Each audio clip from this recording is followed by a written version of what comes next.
Combination में आज हम लोग पढ़ने वाले हैं कॉम्बिनेशन। ठीक है, परमुटेशन हम लोग पढ़ चुके हैं, काफी सारी चीजें उसमें आज जान चुके हैं कि परमुटेशन का मतलब होता है हमारा number of all possible types of arrangement. ऐसे ही कॉम्बिनेशन जो है ना वो होता है क्या, number of all possible types of arrangement, all possible types of selection. तो परमुटेशन होता है all possible types of arrangement और कॉम्बिनेशन होता है all possible types of selection. तो देखते हैं एक केस लेके हम समझने का कोशिश करेंगे कि एक्चुअली परमुटेशन में तो हम फॉर्मूला निकाल चुके हैं, NPR होता है जो कि n factorial by n minus r factorial होता है। कॉम्बिनेशन में अगर हम निकालेंगे all possible types of selection तो वो कितना उपाय में होगा, उसके लिए क्या फॉर्मूला हम बना सकते हैं। ठीक है, सपोज ऐसा मैं बोल रहा हूँ कि हमारे पास क्या है कि 5 लेटर्स आर दिया, मान ले तो 5 लेटर्स हमारा है क्या, A B C D E। Okay, we have got 5 letters and those are your A B C D E, है ना। और मेरा सवाल ये होगा सबसे पहले, सपोज ऐसा है कि how many 4 letter words can be formed, how many 4 letter word can be formed using these letters.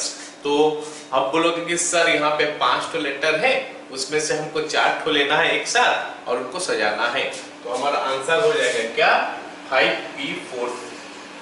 सो अगर मैं इसका फॉर्मूला में डालूं तो it is giving me sir 5 factorial divided by, हमारा क्या हो जाएगा बताओ, यहाँ पे 5 factorial divided by 5 minus 4 that is 1 factorial. तो 5 फैक्टोरियल होता है हमारा कितना, 120। Okay, divided by what is it, 1 factorial हो गया 1, तो हमारा 120 हो जाएगा। So we are going to get 120 words, है ना। हम लोग को कितना 120 वर्ड्स मिलेगा बाय यूजिंग these लेटर्स। ये जो लेटर्स है 5 लेटर, इनको हम लेके टोटल 120 नंबर वर्ड्स बना सकते हैं। ठीक है, चलो अब देखते हैं कि अगर हम इनसे 120 नंबर ऑफ वर्ड्स बना सकते हैं, जरा देखते हैं कि वो वर्ड्स हम बनाने के लिए हम कौन सा स्टेप में जाते हैं। सबसे पहले ऐसे करते हैं कि हमको जो वर्ड बनाना है 4 लेटर का, वो 4 लेटर का वर्ड बनाने के लिए मेरे को 4 लेटर चूज करना पड़ेगा। तो let me choose those letter something like this, A B C D, है ना, A B C E। Okay, A B C D, A B C E। उसके बाद क्या हो गया, A B D E। Okay, और उसके बाद क्या हो जाएगा, B C D E and we can have like this also I think A C D E। तो एक्चुअली में हम क्या कर सकते हैं, ये जो 5 तो लेटर है इसमें से 4 तो लेटर को अगर हमको सिलेक्ट करना है तो हम ऐसा सिलेक्ट कर सकते हैं। अभी हमारे पास 4 तो लेटर है, ये 4 तो लेटर को लेके मैं 4 फैक्टोरियल नंबर ऑफ वर्ड्स बना सकता हूँ। 4 फैक्टोरियल का वैल्यू होता है 24, तो इसमें से 24 वर्ड बनेगा, इसमें से 24 वर्ड बनेगा, इसमें से 24 वर्ड बनेगा, इसमें से हमारा 24 वर्ड बनेगा और इसमें से भी हमारा 24 वर्ड बनेगा। तो अगर हम देखें तो हमारा टोटल वर्ड्स कितना हो जाएगा, 24 into 5 that is equal to 120। So that is how actually we are getting what number of 4 letter words जो कि हम बना सकते हैं using these letters A B C D E। तो एक्चुअली में हमको जब अरेंजमेंट करना पड़ा, हम 2 स्टेप में गए। एक स्टेप हो गया हमारा क्या, पहला स्टेप हो गया हमारा क्या कि पहले हम लेटर सिलेक्ट किए फिर अरेंज किए, मतलब 2 स्टेप में हम परमुटेशन में जाते हैं, एक सिलेक्शन हो जाता है, एक अरेंजमेंट हो जाता है। ये हमारा सिलेक्शन है, ये हमारा सिलेक्शन है, ये सिलेक्शन है, ये सब सिलेक्शन है और उसके बाद अरेंजमेंट होता है। इसका मतलब जो अरेंजमेंट हमारा 120 तो हुआ था, 120 नंबर ऑफ अरेंजमेंट हुआ था, वो 120 में हमको डिवाइड करना पड़ रहा है कितना, ये 24 डिवाइड करना पड़ेगा। तो 24 अगर हम डिवाइड करेंगे तो हमको मिलेगा क्या, 5, जो कि नंबर ऑफ सिलेक्शन है। तो बात हो गया कि भाई ये 120 बाय 24 इज इक्वल टू 5 तो हो गया। तो ये 120 हमारा कैसे आया था, 120 हमारा आया था कैसे, 5p4 में। 5p4 करने से 120 आया था, जो कि हम यहाँ पे देख रहे थे। बाय 24 कैसे आ सकता है? 24 कैसे आ सकता है? ये जो लेटर सब हम अलग अलग करके अरेंज किए थे, 24 वेज में अरेंज हुआ था, तो ये हमारा 4 फैक्टोरियल हो गया। इसका मतलब है कि जो नंबर ऑफ सिलेक्शन ना कुछ ऐसा होता है। क्या होता है? ये 5p4 मतलब पहले परमुटेशन, उसमें हम डिवाइड कर देंगे जितना तो चीज हम सजा रहे हैं उनको आपस में। इसका मतलब है कि ये जो कॉम्बिनेशन है जो नंबर ऑफ सिलेक्शन है, उसमें ऑर्डर कोई इंपॉर्टेंट रोल प्ले नहीं करता। जैसे मान लेते हैं, ये मैं दिखाया हूं अभी, जो यहाँ पे है उसमें ए बी सी डी तो एक अरेंजमेंट हो गया। अगर मैं ए बी डी सी लिखता हूं तो ये एक और अरेंजमेंट हो गया। ए सी बी डी लिखता हूं, ये एक और अरेंजमेंट हो गया। ए डी बी सी लिखता हूं तो ये और एक अरेंजमेंट हो गया। ऐसे करके हमारे पास 24 number of arrangement will get. But क्या मैं इसको अलग अलग सिलेक्शन बोल सकता हूं? ऑब्वियसली नहीं। ये हमारा नंबर ऑफ सिलेक्शन नहीं हो सकता। ये हमारा नंबर ऑफ सिलेक्शन अलग अलग नहीं हो सकता। इसमें भी वही ABCD है, इसमें भी वही ABCD, आगे पीछे लिखा है तो क्या है हमारा number of selection, sorry selection बोलने से वही 4 तो लेटर ही तो है, आगे पीछे करो क्या दिक्कत है। सो इसका मतलब हो गया कि order is not playing any important role in case of selection, या फिर उसको हम कॉम्बिनेशन बोलते हैं। जबकि परमुटेशन में ऑर्डर काफी इंपॉर्टेंट रोल प्ले करता है। अगर इसको देखे अलग है, ये इसको देखे अलग है, ठीक है। तो ये हो गया हमारा क्या कॉम्बिनेशन का बात हो गया थोड़ा सा। मतलब कॉम्बिनेशन, हम जो परमुटेशन का फॉर्मूला निकाले थे, वो परमुटेशन का फॉर्मूला में हमको ये डिवाइड करना पड़ेगा, तो जाके हमको नंबर ऑफ सिलेक्शन मिलेगा। तो ये जैसे हमको मिला 5। जस्ट लाइक दैट, जब सोचो कि हमारे पास ऐसा है कि ABCD, एक और एग्जांपल अगर मैं देता हूं, ये तो थोड़ा ज्यादा हो गया, उसमें थोड़ा फिल कर सकते हैं। मान लेते हैं हमारे पास ABC 3 तो लेटर है ना, हमारे पास 3 लेटर है ABC, और हमको बोला है कि भाई 2 लेटर का वर्ड बनाओ, कितना तो बनेगा। How many 2 letters word can be formed by using the letters ABC? तो अगर मैं फॉर्मूला डालूं परमुटेशन का, 3 तो लेटर है, हमको 2 लेना है, तो 3p2 हमारा आंसर होगा। तो इसको सजाएंगे तो आ जाएगा 3 फैक्टोरियल बाय 2 फैक्टोरियल, ये होता है हमारा 6, क्योंकि 3 फैक्टोरियल हमारा होता है 6, और नीचे हमारा 2 फैक्टोरियल तो नहीं हो रहा है, 1 फैक्टोरियल हो रहा है, तो 1 फैक्टोरियल 1 होता है। तो 6/1 हमारा कितना हो गया? 6 वे में हम इसको अरेंज कर सकते हैं। चलो देखते हैं कि 6 वे में अरेंज एग्जैक्टली कैसे हो पाएगा। ए बी है ना, ए सी और बी सी। तो एक्चुअली मेरे को अरेंज करने से पहले उनको सिलेक्ट करना पड़ता है। अरेंज करने से पहले मेरे को क्या करना पड़ता है? उनको सिलेक्ट करना पड़ता है। तो ऐसे मैं सिलेक्ट कर दिया 2 लेटर, फिर मैं उनको सजाऊंगा कैसे? ये हो गया BA, ये हो गया CA, और ये हो गया CB। तो A और B को हम AB या फिर BA में सजा सकते हैं, और AC या CA में सजा सकते हैं, या उसके बाद BC या CB में सजा सकते हैं। तो हमारे पास अरेंजमेंट तो हो गया 6। जबकि सिलेक्शन क्या है? क्या ये दोनों को हम अलग अलग सिलेक्शन बोलेंगे? ऑब्वियसली नहीं बोलेंगे। ये दोनों और ये दोनों 3 तो अलग अलग सिलेक्शन नहीं है। ये तो एक सिलेक्शन है, इस सिलेक्शन में A और B है, इस सिलेक्शन में B और C है, और उस सिलेक्शन में C और A है।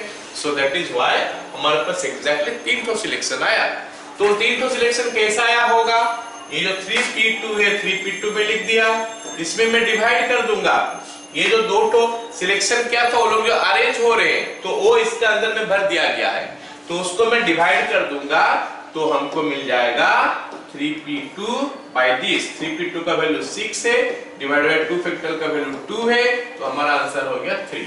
आई होप एवरीबॉडी अंडरस्टूड कि हमारा ये और कॉम्बिनेशन जो है या फिर नंबर ऑफ सिलेक्शन है, तो उसके लिए फॉर्मूला कैसे मिलता है।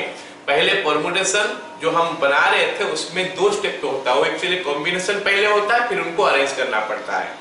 एन डिफरेंट थिंग्स से आर डिफरेंट थिंग्स को अगर मैं सिलेक्ट करूंगा पहले, फिर उसको अरेंज करूंगा, तो जाके हमारा परमुटेशन हो जाता है।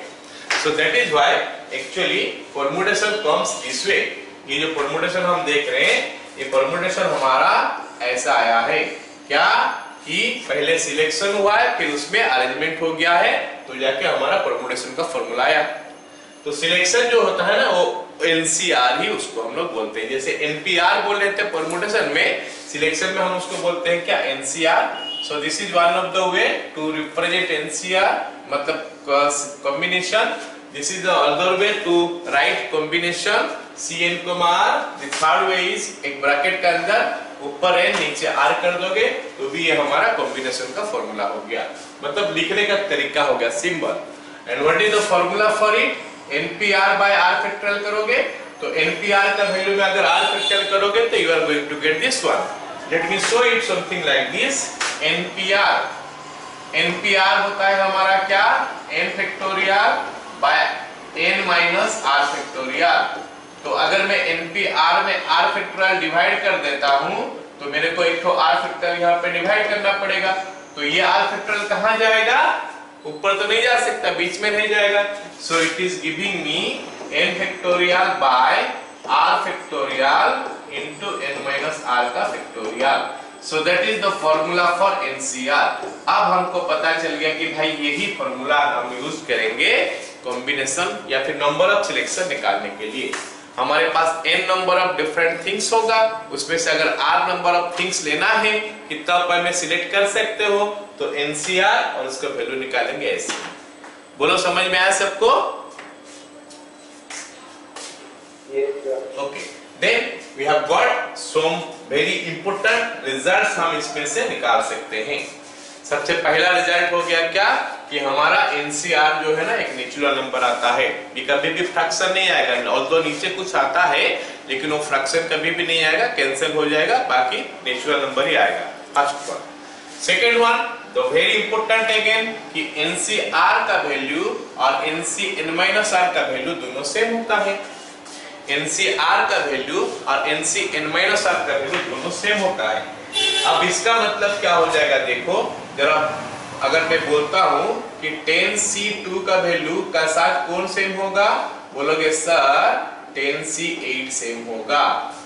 10C2 और 10C8 सेम होगा। अगर मैं पूछूंगा कि बताओ भाई मेरे को 20C3 के साथ कौन सेम होगा, बोलोगे सर 20C, ये दोनों को माइनस कर देना, खाली काम करता, ये दोनों को माइनस कर दोगे, 20C3 मतलब 20 माइनस 3 हो गया 17। अगर मैं अभी पूछूं कि भाई बताओ 100C12 के साथ 100C2 के साथ कौन सेम होगा, कोई बताएगा मेरे को? 100C2 इज इक्वल टू कितना होगा, बताओ कोई? 100C98। यस, 100C98, ये सेम हो जाएगा। अब सवाल है कि ऐसा क्यों ये दोनों सेम हो रहा है? चलो देख लेते हैं, इसको मैं दिखा देता हूं क्या होता है। NCR will be n factorial bye, formula बोलता है जो उसी को लिखता हूं, r factorial into n minus r factorial. ये तो हमारा फॉर्मूला है NCR का। अगर मैं NCN-R करता हूं तो क्या आता है देखते हैं। तो n फैक्टोरियल आ गया डिवाइडेड बाय, नीचे क्या होना चाहिए, r के जगह में क्या है, n-r, तो इट विल बी n-r का फैक्टोरियल इनटू क्या होना चाहिए, n-r। तो n के बाद माइनस करोगे, क्या माइनस करोगे, जो r के जगह में है, r के जगह में हमारा n-r है, तो इसका फैक्टोरियल। अब इस ब्रैकेट को अगर ऊपर कर दूंगा तो n कैंसिल हो जाएगा, प्लस r फैक्टोरियल हो जाएगा। So it is giving me n factorial bye n-r factorial into r factorial. I hope everybody understood कि ये दोनों क्यों इक्वल होता है, क्योंकि वो फैक्टोरियल का नोटेशन जो है, वो नोटेशन को अगर हम यूज करेंगे तो वो सेम हो जाता है। दैट इज द रीजन कि ये हमारा सेम हो गया। सो हमारा ये पहला प्रॉपर्टी या रिजल्ट सबको पता चल गया कि NCR और NCN-R सेम होता है। तो उसी हिसाब से अगर हम देखेंगे कि NC1 और NCN-1 ये दोनों भी सेम होगा, हाँ NC0 और NCN ये दोनों सेम होगा, उसी कंसेप्ट से, नया कंसेप्ट नहीं। और NC0 का वैल्यू 1 होता है, याद रख लो सब कोई।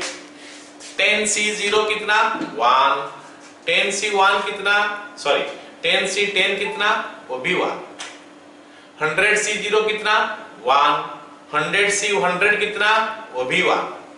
क्यों? इस फॉर्मूला को अगर डालोगे तो you will see that you are getting 1 there. Next formula हो गया हमारा क्या, NC।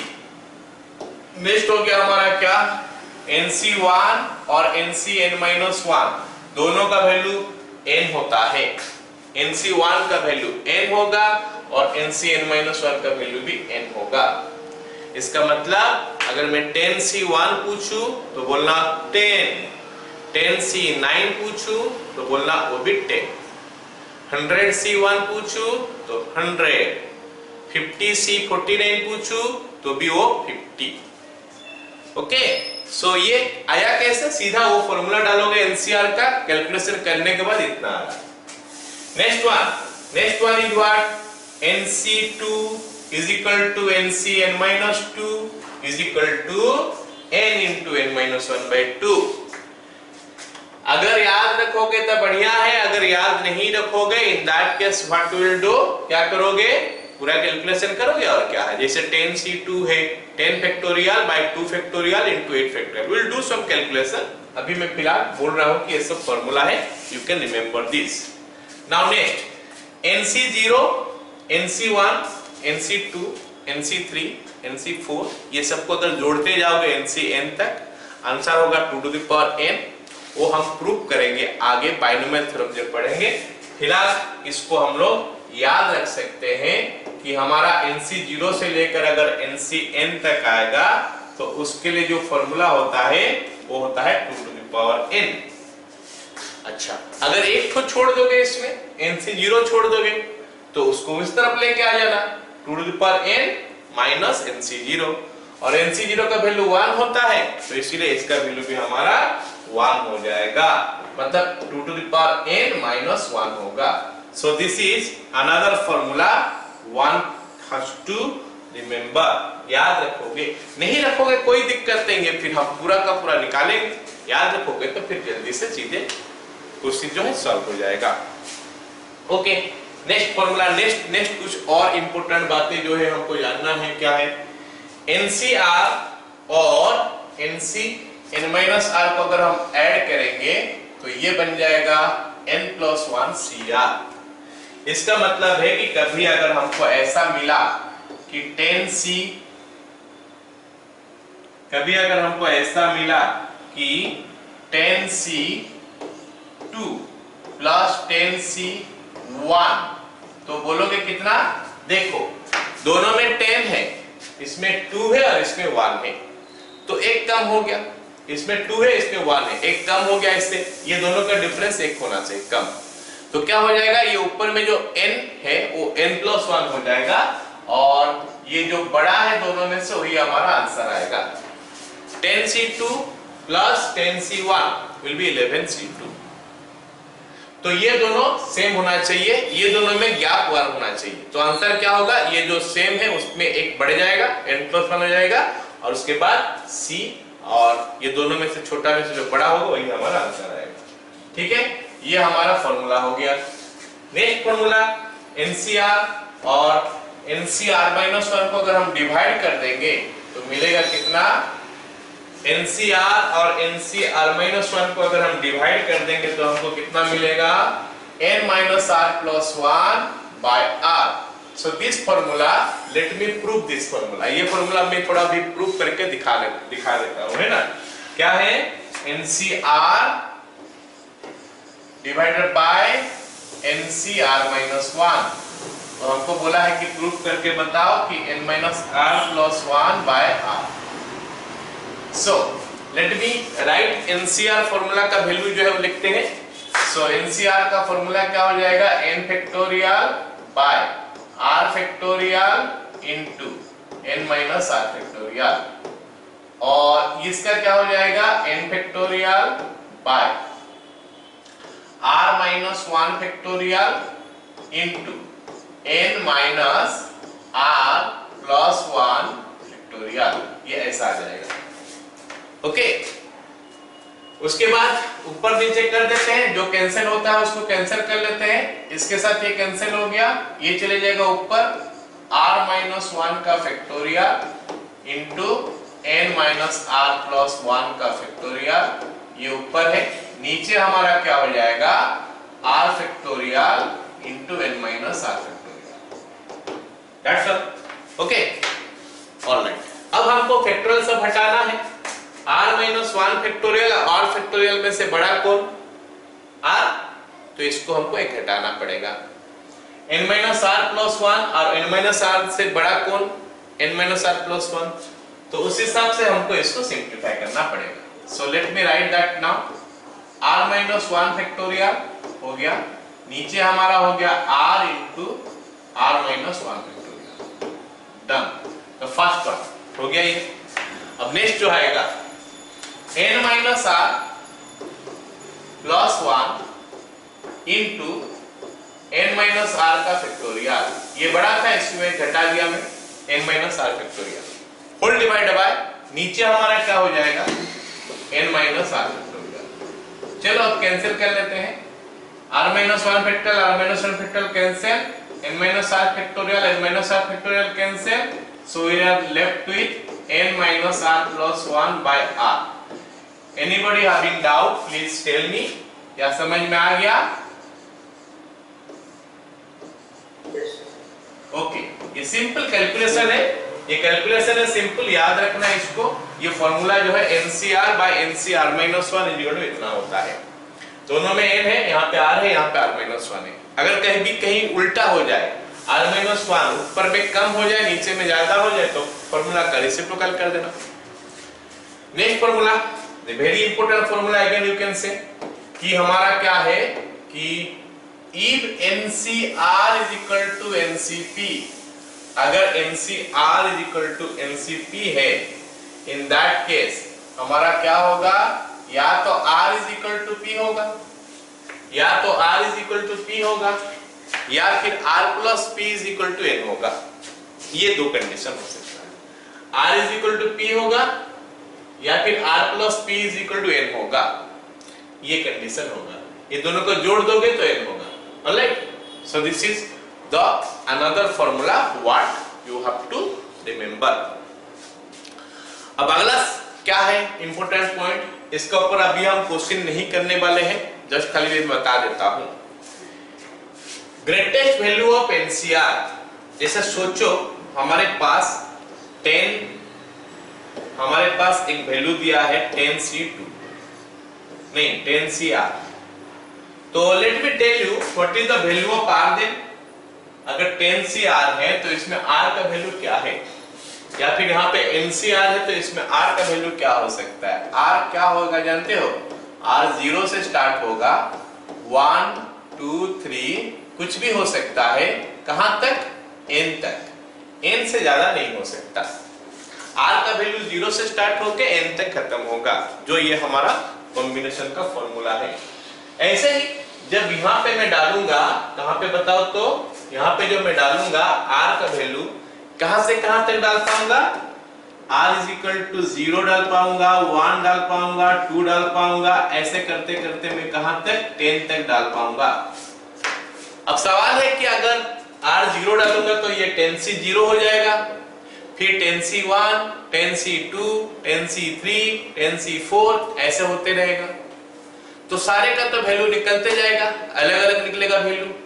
अब बोल रहा है कि कौन सा वैल्यू सबसे ज्यादा है, ये बता दो कि कौन सा वैल्यू सबसे ज्यादा है।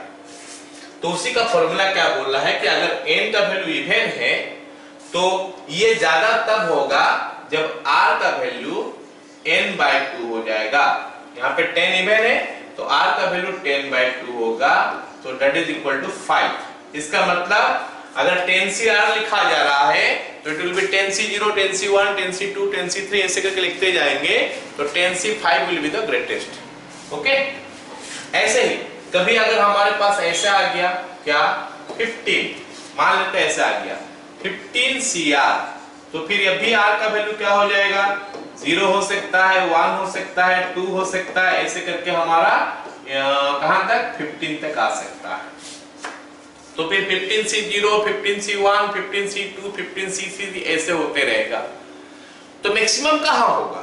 When it will B maximum, जब r का वैल्यू n+1/2 होगा। मतलब r का वैल्यू कितना होगा? r is equal to n+1/2, 15+1/2 मतलब 8, और r का वैल्यू n-1/2 होगा, 15-1/2, 14/2 7। इसका मतलब 10C8 ग्रेटेस्ट होगा और 10C7 ग्रेटेस्ट होगा। बोलोगे सर दो ठो ग्रेटेस्ट क्या है?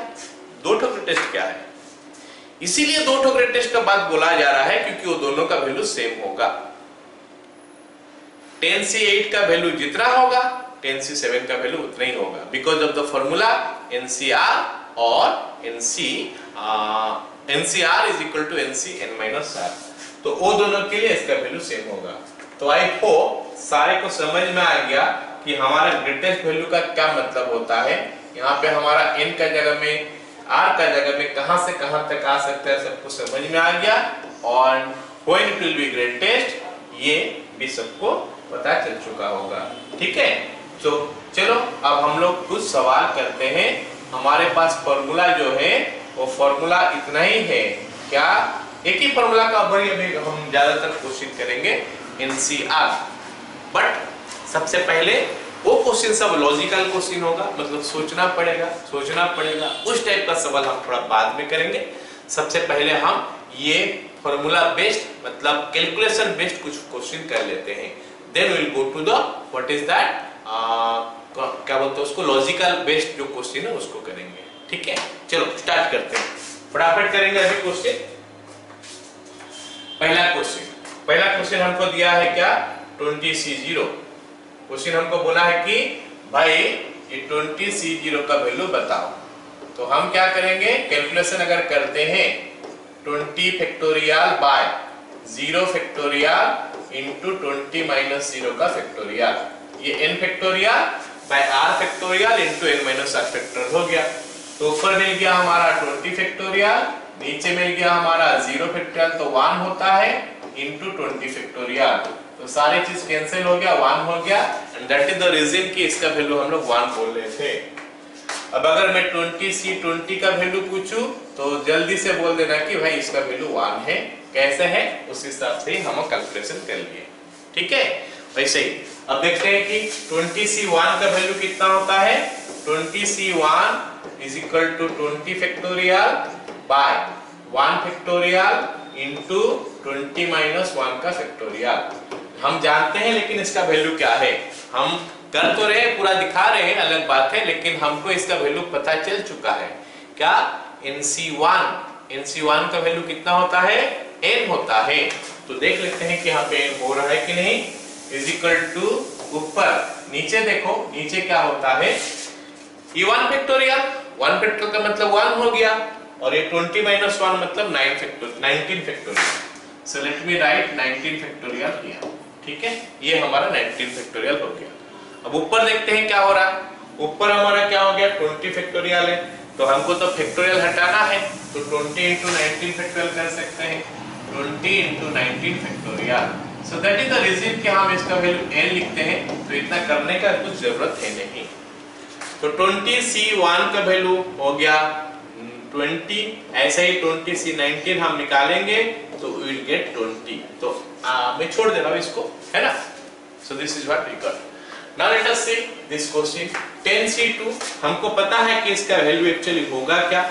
10C2 हम अगर जानते हैं फॉर्मूला तो वो होता है n into n-1/2। Now let us see, पूरा करके देखते हैं क्या होता है।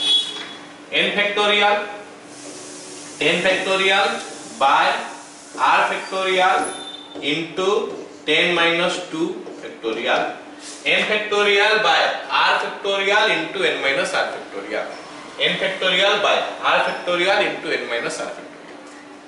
अब नीचे का वैल्यू देखते हैं क्या होता है। नीचे हमारा क्या है, यहाँ पे 2 फैक्टोरियल आएगा और 8 फैक्टोरियल आएगा, 2 फैक्टोरियल आएगा और 8 फैक्टोरियल आएगा। तो हमको पता है कि 8 फैक्टोरियल आएगा तो ऊपर में तो 10 फैक्टोरियल है और हमको फैक्टोरियल तो हटाना ही है। तो हम क्या करेंगे, जो बड़ा फैक्टोरियल है वहां तक ला के छोड़ देंगे, ये इस फैक्टोरियल को कम करते करते आएंगे तो यहाँ नीचे में से जो बड़ा फैक्टोरियल है वहां तक लाके छोड़ देंगे। जैसे ये हो गया 10 into 9 into 8 फैक्टोरियल, बस छोड़ दिया, खत्म। अब हमारे पास आ गया क्या, ये दोनों कैंसिल हो गया। 2 फैक्टोरियल का वैल्यू हमको पता है 2 है, तो ऊपर हमारा 90, नीचे हमारा 2 इज इक्वल टू 45। सो ये हमारा आंसर हो गया। तो हम तो इतना पूरा करके देख लिए, हम नहीं करते तो क्या लिखते हैं 10 into 9, 10 into n-1, 10 into 9/2, n into n-1/2, तो भी हमारा वही 40 आता। एक्चुअली हम वही फॉर्मूला जो कॉम्बिनेशन का उसी फॉर्मूला को ही यूज करके सिंपलीफाई करने के बाद हमको n into n-1/2 मिलता है। वो जितना सारे में इंपॉर्टेंट रिजल्ट्स बताया वो डायरेक्ट कुछ है नहीं, कुछ नया नहीं है, वही फॉर्मूला को अप्लाई किए, हम सिंपलीफाई किए, शॉर्टकट का हिसाब से उसको हम यूज कर सकते हैं, ऐसे हम लिखेंगे। ठीक है, चलो अगला सवाल 6c3 6 factorial by 3 factorial into 6 - 3 का फैक्टोरियल, ये हो गया। अब यहाँ पे तो दोनों का दोनों 3 फैक्टोरियल हो गया, तो किसी एक का वैल्यू लिख लेंगे 3 फैक्टोरियल, किसी दूसरा वैल्यू छोड़ देंगे, ऊपर में 6 फैक्टोरियल को कम करते करते आएंगे 3 फैक्टोरियल तक, काट देंगे उसके बाद। तो ये बन गया हमारा 6 into 5 into 4 into 3 फैक्टोरियल। नीचे हमारा 3 फैक्टोरियल का वैल्यू 6 लिख लेंगे और एक 3 फैक्टोरियल को ऐसे ही छोड़ देंगे, 6 के साथ 6 कैंसिल, 3 फैक्टोरियल के साथ 3 फैक्टोरियल कैंसिल, 20। क्या सबको पता चला? ये सब नो, किसी को डाउट है पूछो कैलकुलेशन में। ओके, तो this is how we actually calculate NCR का वैल्यू। कुछ वैल्यू मैं लिख लेता हूं जो शायद जरूरत पड़ेगा जल्दी जल्दी करने के लिए। ओके, 5c2 काफी समय ये आता है, 5c2 is equal to 5c3 is equal to 10 होता है। 6c2 is equal to 6c4 is equal to 15 होता है।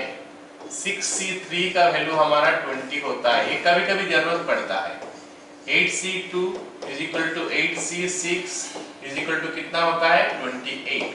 ऐसे कुछ वैल्यू जो है ना हमको याद रखने से अच्छा, नहीं रखेंगे तो करेंगे क्या है उसमें, नो प्रॉब्लम, सारे को कर सकते हैं हम लोग, है ना, सारे चीज जो है ना हम उसको कर सकते हैं।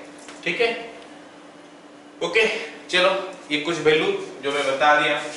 आगे ये सवाल करते हैं, क्या दिया हमको, सवाल हमको क्या दिया है कि भाई ये 12CR है minus 11CR C3 is equal to 11C2। अब जरा देखो, जब हम लोग कॉम्बिनेशन करते हैं ना, all have to be careful, है ना, सारे को थोड़ा केयरफुल लेना है कॉम्बिनेशन में, क्योंकि बहुत सारे प्रॉपर्टी है। हम जो इंपॉर्टेंट रिजल्ट्स बोले वो उसको प्रॉपर्टी भी हम बोल सकते हैं, बहुत सारे प्रॉपर्टी है। तो जब भी क्वेश्चन आएगा ना, कुछ सोचना कि कुछ प्रॉपर्टी तो कहीं यूज नहीं हो रहा, तो वो प्रॉपर्टी सोचने के लिए भी प्रॉपर्टी को अच्छी तरह हमको पता होना चाहिए। प्रॉपर्टी हमको अच्छी तरह अगर याद होगा, हाँ ऐसे कुछ पढ़े थे, चलो इस प्रॉपर्टी को यूज करते हैं, पता चल जाएगा, फिर उसको यूज कर लोगे, है ना। तो यहाँ पे हमको बोला है कि 12CR is minus 11C3 is equal to 11C2 है, तो हमको R का वैल्यू निकालने के लिए बोला है। हम नहीं करेंगे, देखो क्या नहीं करेंगे, इसका फैक्टोरियल, इसका फैक्टोरियल, इसका फैक्टोरियल, ऐसे हम करेंगे नहीं, वो काफी लंबा हो जाएगा। Rather what will I do कि ये जो 11C3 है ना, इसको मैं राइट हैंड साइड लेके आ जाऊंगा। अच्छा ठीक है, राइट हैंड साइड लेके आ जाऊंगा तो क्या फायदा होगा, मैं पहले ला दूं, फिर देखते हैं कि क्या फायदा हो सकता है। ये 12CR हो गया is equal to 11C3 plus 11C2। अगर मेरा दिमाग में ये फॉर्मूला आ गया, NCR plus NCR minus 1 is equal to N plus 1 CR, अगर ये जो फॉर्मूला है ना हमारा दिमाग में आ गया कि अच्छा ऐसा कोई एक फॉर्मूला है, तो फिर हम इस क्वेश्चन को 2 सेकंड में कर सकते हैं। मतलब मेंटली तो 2 सेकंड में कर सकते हैं, अगर करेंगे पूरा करेंगे तो थोड़ा टाइम लगेगा, 10-15 सेकंड लगेगा, लेकिन अगर मेंटली हम देखेंगे तो इसको 2 सेकंड में कर सकते हैं। फटाक से इसको इधर लाओगे तो 11C3 11C2। अच्छा NCR -1 है, क्या होता है n+1 हो जाता है। n+1 बोलने से कितना हो जाएगा 11 + 1 12 हो जाएगा। C कितना हो जाएगा, ये R -1 है, R बड़ा होता है, R -1 छोटा है, तो वहां पे R लिखा हुआ है, मतलब बड़ा वाला ही हमको लिखना है। तो इसका मतलब है कि ये वाला जो है ना, ये हमारा क्या हो जाएगा 12 हो जाएगा। ये हमारा कितना हो जाएगा 12, ये 12 हो जाएगा 12C, और दोनों में से बड़ा कौन 3, तो ये हमारा 12CR हो गया। हाँ ऐसा हो गया 12CR = 12C3। अब हमारे पास इस कंडीशन फिर आ गया, ये कंडीशन क्या कि NCR = NCP होता है। अगर NCR = NCP है तो हमारे पास दो कंसेप्ट होता है, या तो R = P हो जाएगा और N = R+P हो जाएगा। ये हम पढ़ चुके हैं कि अगर NCR = NCP होता है तो R = P होगा, ये हो सकता है, या फिर N = R+P ये हो सकता है। तो यहाँ पे भी वही चीज हम लगा देंगे, therefore R = 3, R का वैल्यू 3 हो गया, R = 3 हो गया, और क्या लिखेंगे 12 = R+3। तो यहाँ पे हमारा R का वैल्यू हो गया हमारा 3 और R का वैल्यू यहाँ पे निकल के आ गया 9।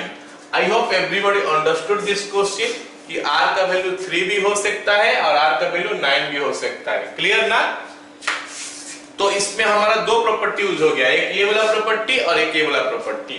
तो NCR = NCP होगा तो फिर R का वैल्यू या तो P होगा या फिर R का वैल्यू N-P भी बोल सकते हो। दैट्स ऑल, ठीक है। Okay, let's come to the next question.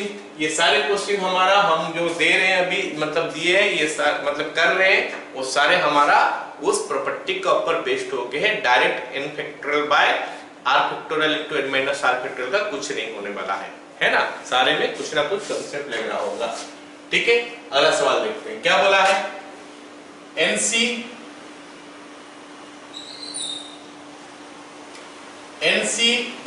= NC3। NC12 = NC3 हमको बोला है कि भाई बता दो NC14 कितना है। हमको पूछा है कि NC14 का वैल्यू बताओ। अच्छा, NC14 निकालने के लिए मेरे को क्या चाहिए होगा, n का वैल्यू चाहिए होगा। तो n मेरे को पता नहीं है, n ही निकालना है। तो फिर से वही कंसेप्ट आ गया अभी, NCR = NCP होने से या तो R = P होगा और N = R+P होगा। ये दोनों में से कोई एक होने वाला है, ये दोनों में से कोई एक होने वाला है। या तो R = P होगा या फिर R+P = N होगा। अच्छा, यहाँ पे R और P तो इक्वल हो नहीं रहा है, 12 = 3 कैसे कर दूं? वहां पे ना एक तो नंबर था, एक तो अलजेब्रा वाला था, तो इस वो दोनों को इक्वेट कर दिया। अभी दोनों का दोनों नंबर है, एक 12 एक 3 है, वो दोनों को इक्वल कैसे कर दूं? नहीं हो सकता। तो फिर हम दूसरा वाला कांसेप्ट लगाएंगे, therefore n = 12 + 3 या फिर n = 15। बोलो, सबको समझ में आया n का वैल्यू 15 कैसे आया?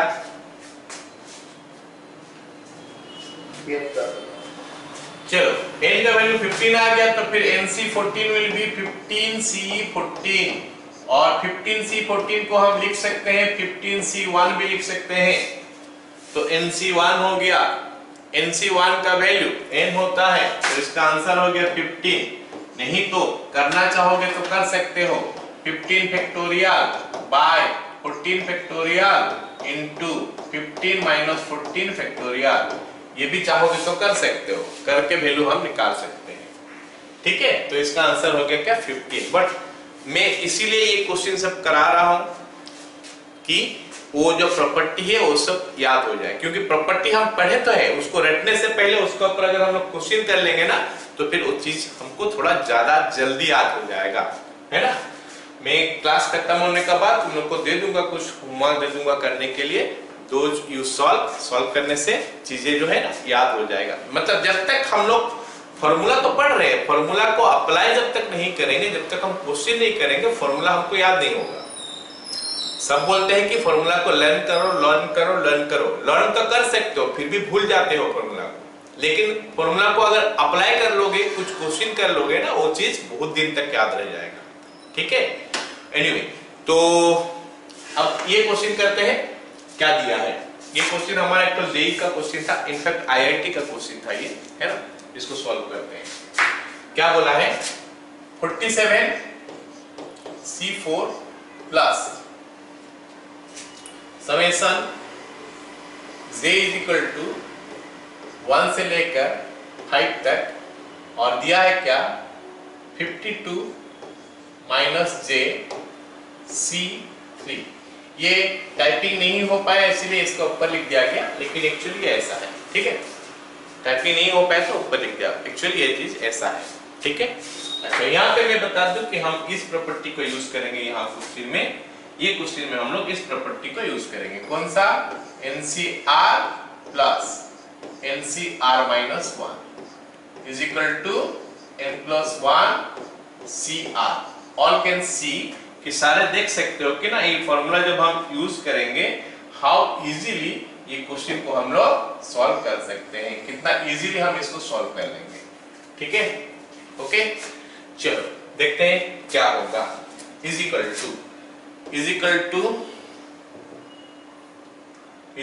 टू 47 C4 प्लस, अब मैं क्या करने जा रहा हूं, सुनो मेरे बात। अब मैं क्या करने जा रहा हूं, I will put all the values of J, एक एक करके वैल्यू पुट करूंगा। पहला वैल्यू पुट करूंगा 1, 52 माइनस 1 51 C3 प्लस, फिर 2 पुट करूंगा 50 C3 plus 49 C3 plus 48 C3 plus 47 C3। चलो ये हो गया। अब यहां से यहां तक जो मैं लिखा हूं, यहां से यहां तक जो मैं लिखा हूं, let me right it in reverse order. Reverse order बदलने से उल्टा लिखेंगे पूरा, इसको पहले फिर इसको फिर इसको फिर इसको फिर इसको। क्यों लिखेंगे? क्योंकि हम जो फॉर्मूला यूज करना चाहते हैं वो फॉर्मूला में दोनों n सेम होना चाहिए। तो यहाँ पे 47 है, तो एक 47 वाला पास आ जाए तो फिर हमारा काम बन जाएगा। तो देखते हैं क्या होगा। फिर ये हो गया हमारा 47 C4 plus 47 C3 plus 48 C3 plus 49 C3 plus 50 C3 plus 51 C3, ये हमारा बन गया। अब वो फॉर्मूला को हम बार बार यूज करेंगे क्वेश्चन में। ये दोनों को एक साथ अगर मैं कर दूं, तो ये दोनों को अगर मैं एक साथ कर देता हूं तो हमारा हो जाएगा क्या, फिर वो फॉर्मूला का हिसाब से what will be the value of this. ये दोनों का वैल्यू क्या होगा, देखो दोनों में n है, 47 दोनों में है, नीचे एक में 4 है एक में 3 है, तो बड़ा वाला r होता है, छोटा वाला r-1 होता है। एंड माय आंसर क्या होता है, n प्लस 1, जो सेम होता है दोनों ऊपर में उससे बड़ा हो जाता है, और c उसके बाद r और r-1 में से हमको r लिखना पड़ता है। तो क्या कोई बोल सकता है कि ये क्या होगा, ये दोनों को जोड़ेंगे तो 48 C4, वेरी गुड, 48 C4, ये दोनों को मिलाएंगे तो 48 C4। चलो आगे बढ़ते हैं, plus 48 C3 plus 49 C3 plus 50 C3 plus 51 C3 plus, खत्म। अब ये दोनों को मैं एक ब्रैकेट में रखता हूं, 48 C3 और 48 C4। सो आई होप सबको पता चल गया होगा कि ये हमारा 49 C4 होगा, प्लस 49 C3 है, प्लस 50 C3 है, प्लस 51 C3 है। ओके, अब अगर मैं ये दोनों को फिर से इकट्ठे कर लूं, ये दोनों को, so this will give me what, 50 C4 plus 50 C3 plus 51C3। अगर ये दोनों को फिर से इकट्ठे कर लेंगे तो it will give me what, ये मेरे को क्या देगा, is equal to 51C4 plus 51C3। Now all of you please tell me the final answer। 51C4 plus 51C3 हो गया, what is the final answer, कोई बताओ। 52C4। Very good, 52C4 and C। हम फॉर्मूला को कितने बार use कर रहे हैं, सारे को अपना दिमाग में सेट हो जाना चाहिए कि NCR और NCR-1 को जोड़ोगे तो it is coming n+1 CR। You can have the proof, ये प्रूफ जो है ना, you can do it at home, कर सकते हो। LHS ले लोगे, दिस और दिस फॉर्मूला डाल दोगे, सिंपलीफाई कर लेना, RHS भी ले लेना, देखना वो आ रहा है, ठीक है। नेक्स्ट क्वेश्चन के लिए हम फॉर्मूला यूज करेंगे। ये क्वेश्चन के लिए हम फॉर्मूला यूज करेंगे कौन सा, ये फॉर्मूला, क्या कि NCR by NCR-1 is equal to n-r+1 divided by r। तो फॉर्मूला सबको याद हो जाना चाहिए कि हम फॉर्मूला को हम कैसे यूज करेंगे वो देखेंगे। फॉर्मूला सबको याद हो जाना चाहिए। क्या है, क्या फॉर्मूला, NCR ऊपर, नीचे NCR-1, मतलब दोनों में n है, दोनों में n है, और एक में r है, एक में r-1 है, मतलब एक में बड़ा वाला है, एक में छोटा वाला। बड़ा छोटा बोलने से एक डिफरेंस का रहेगा, तो आंसर हो जाएगा n-r+1 by r। तो जो बड़ा वाला होगा वही r है, छोटा वाला r नहीं, जो बड़ा वाला होगा दोनों में से वही r है। चलो फिर इस क्वेश्चन को करते हैं। हमको दिया क्या है कि NCR-1 is equal to 36, NCR is equal to 84 और NCR+1 is equal to 126। तो फिर RC2 का वैल्यू कितना है ये बता दो, ये सवाल में बोला है। तो मैं इस पे काम करता हूँ, हम इसको दो पार्ट में कन्वर्ट कर लेते हैं, दो ठो रेशियो बना लेते हैं। जैसे मेरे को दिखाई दे रहा है ये फॉर्मूला जो है ना, फॉर्मूला में समथिंग बाय समथिंग है, तो हम इसको दो ठो रेशियो में कन्वर्ट कर लेते हैं। एक रेशियो हमारा हो गया क्या,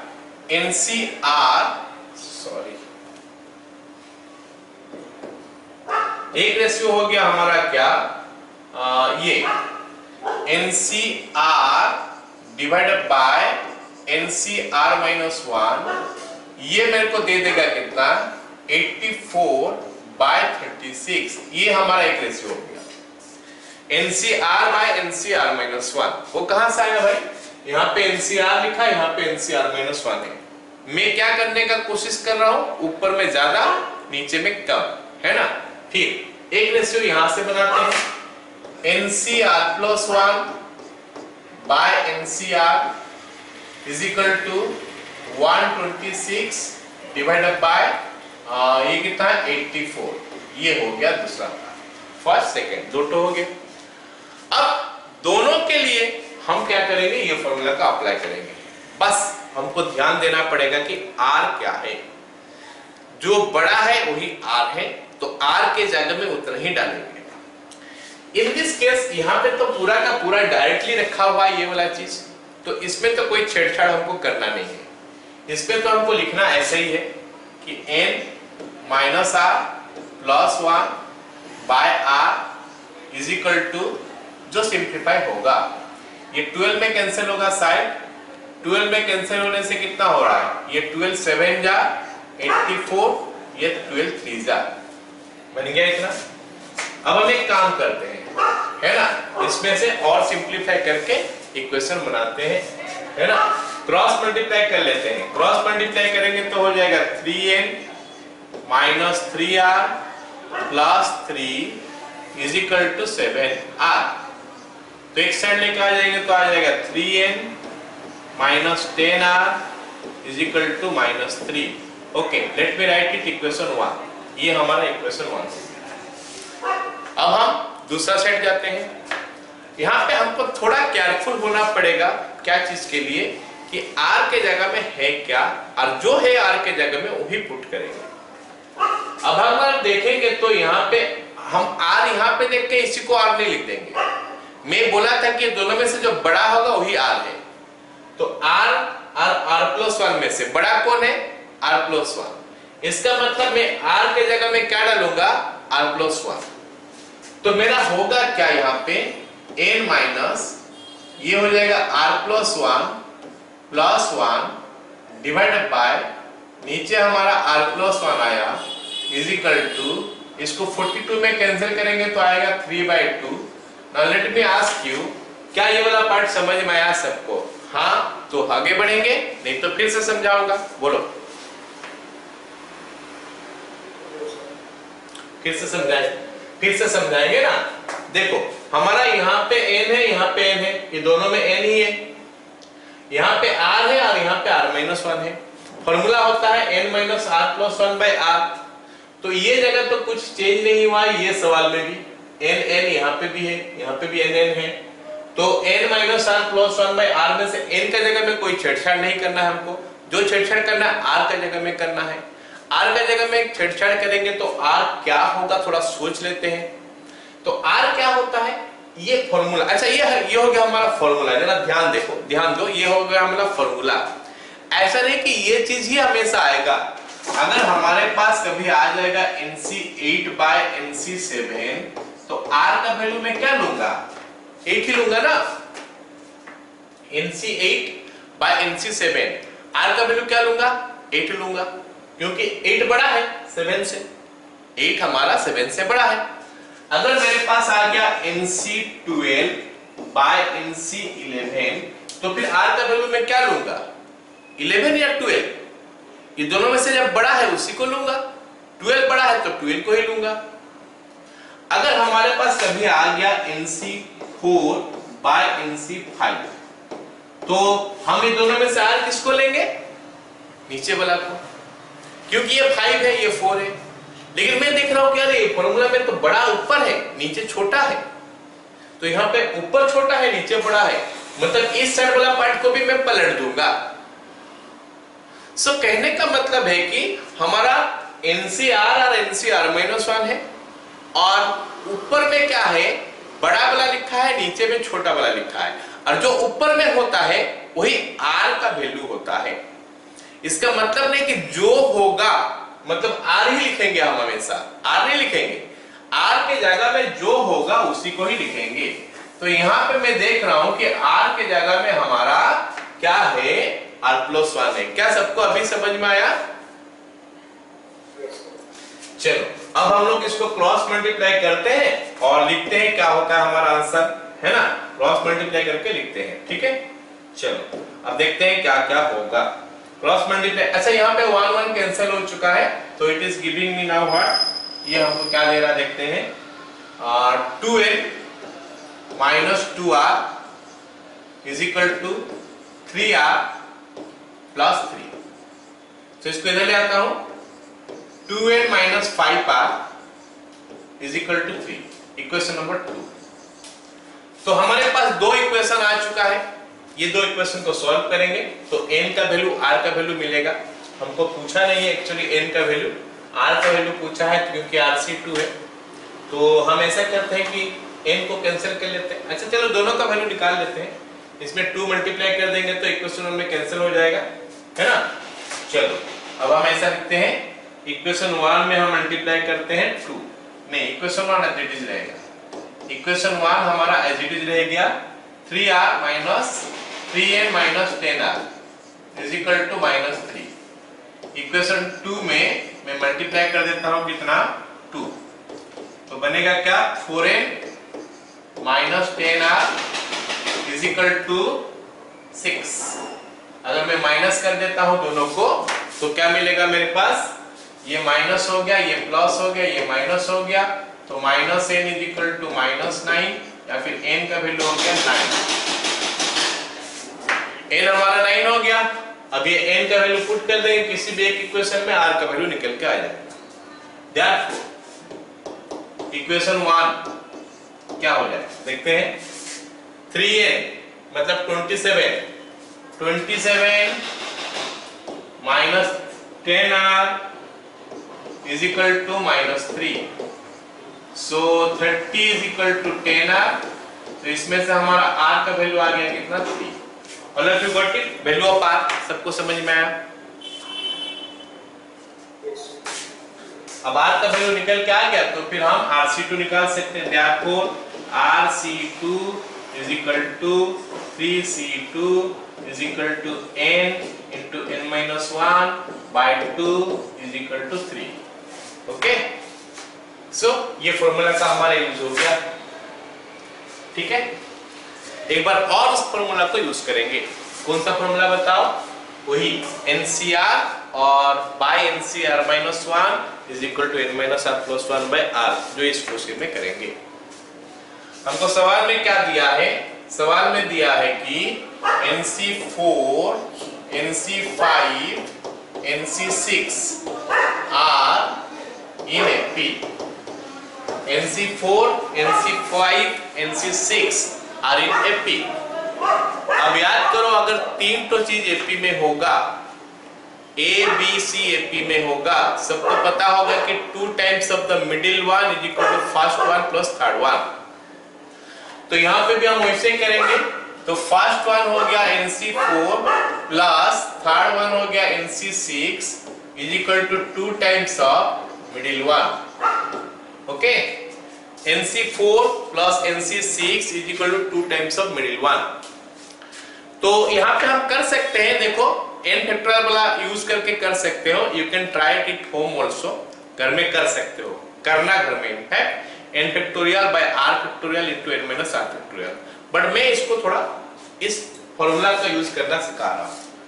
NC5 को डिवाइड कर दूंगा तो मिलेगा मेरे को NC4 by NC5 plus NC6 by NC5 is equal to 2। But you try this question in n factorial like this also. n factorial by 4 factorial into n minus 4 factorial plus n factorial by 6 factorial into n minus 6 factorial is equal to 2 times of n factorial by 5 factorial into n minus 5 factorial। अब सब factorial सब हटा दो, फिर हमारा काम बन जाएगा। So that way you do it also। मैं इसको इस मेथड में बता रहा हूँ। कौन सा मेथड में? NCR by NCR minus 1। NCR minus 1 equal to क्या होता है? n minus r plus 1 by r। उस फॉर्मूला में मैं बताने का कोशिश कर रहा हूं इसको, है ना? चलो देखते हैं क्या होगा फिर। यहाँ पे NC6 by NC5 है, मतलब r का जगह में हमको दिखाई दे रहा 6 है, तो मैं क्या लिखूंगा फिर? n minus 6 plus 1 by 6 is equal to इधर 2। इधर लेकिन फॉर्मूला जो है ना वो उसका उल्टा लिखा हुआ है, उसका रेसिप्रोकल लिखा हुआ है, क्योंकि यहाँ पे ऊपर में r है, नीचे में r minus 1 है। ऊपर में बड़ा है, नीचे में छोटा है। अब इस क्वेश्चन में सॉरी, यहाँ पे ऊपर में छोटा है, नीचे में बड़ा है, मतलब इसका जस्ट उल्टा हो जाएगा। r by n minus r plus 1 हो जाएगा। और r का वैल्यू क्या होगा? ये दोनों में से जो बड़ा होगा दैट इज r।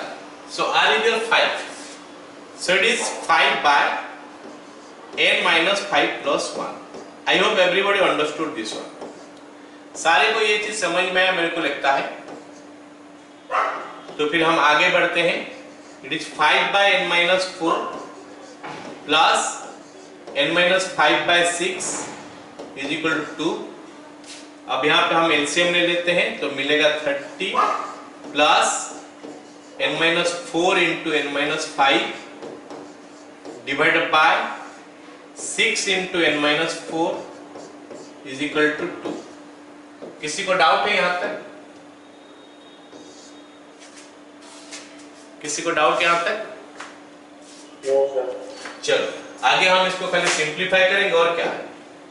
तो ये बन जाएगा हमारा 30 plus n square minus 9n plus 20 is equal to right hand side 12n minus 12 into 4 48, 12n minus 48। So ये इधर आ जाएगा तो क्या बन जाएगा? n square minus 21n plus it is 98 is equal to 0.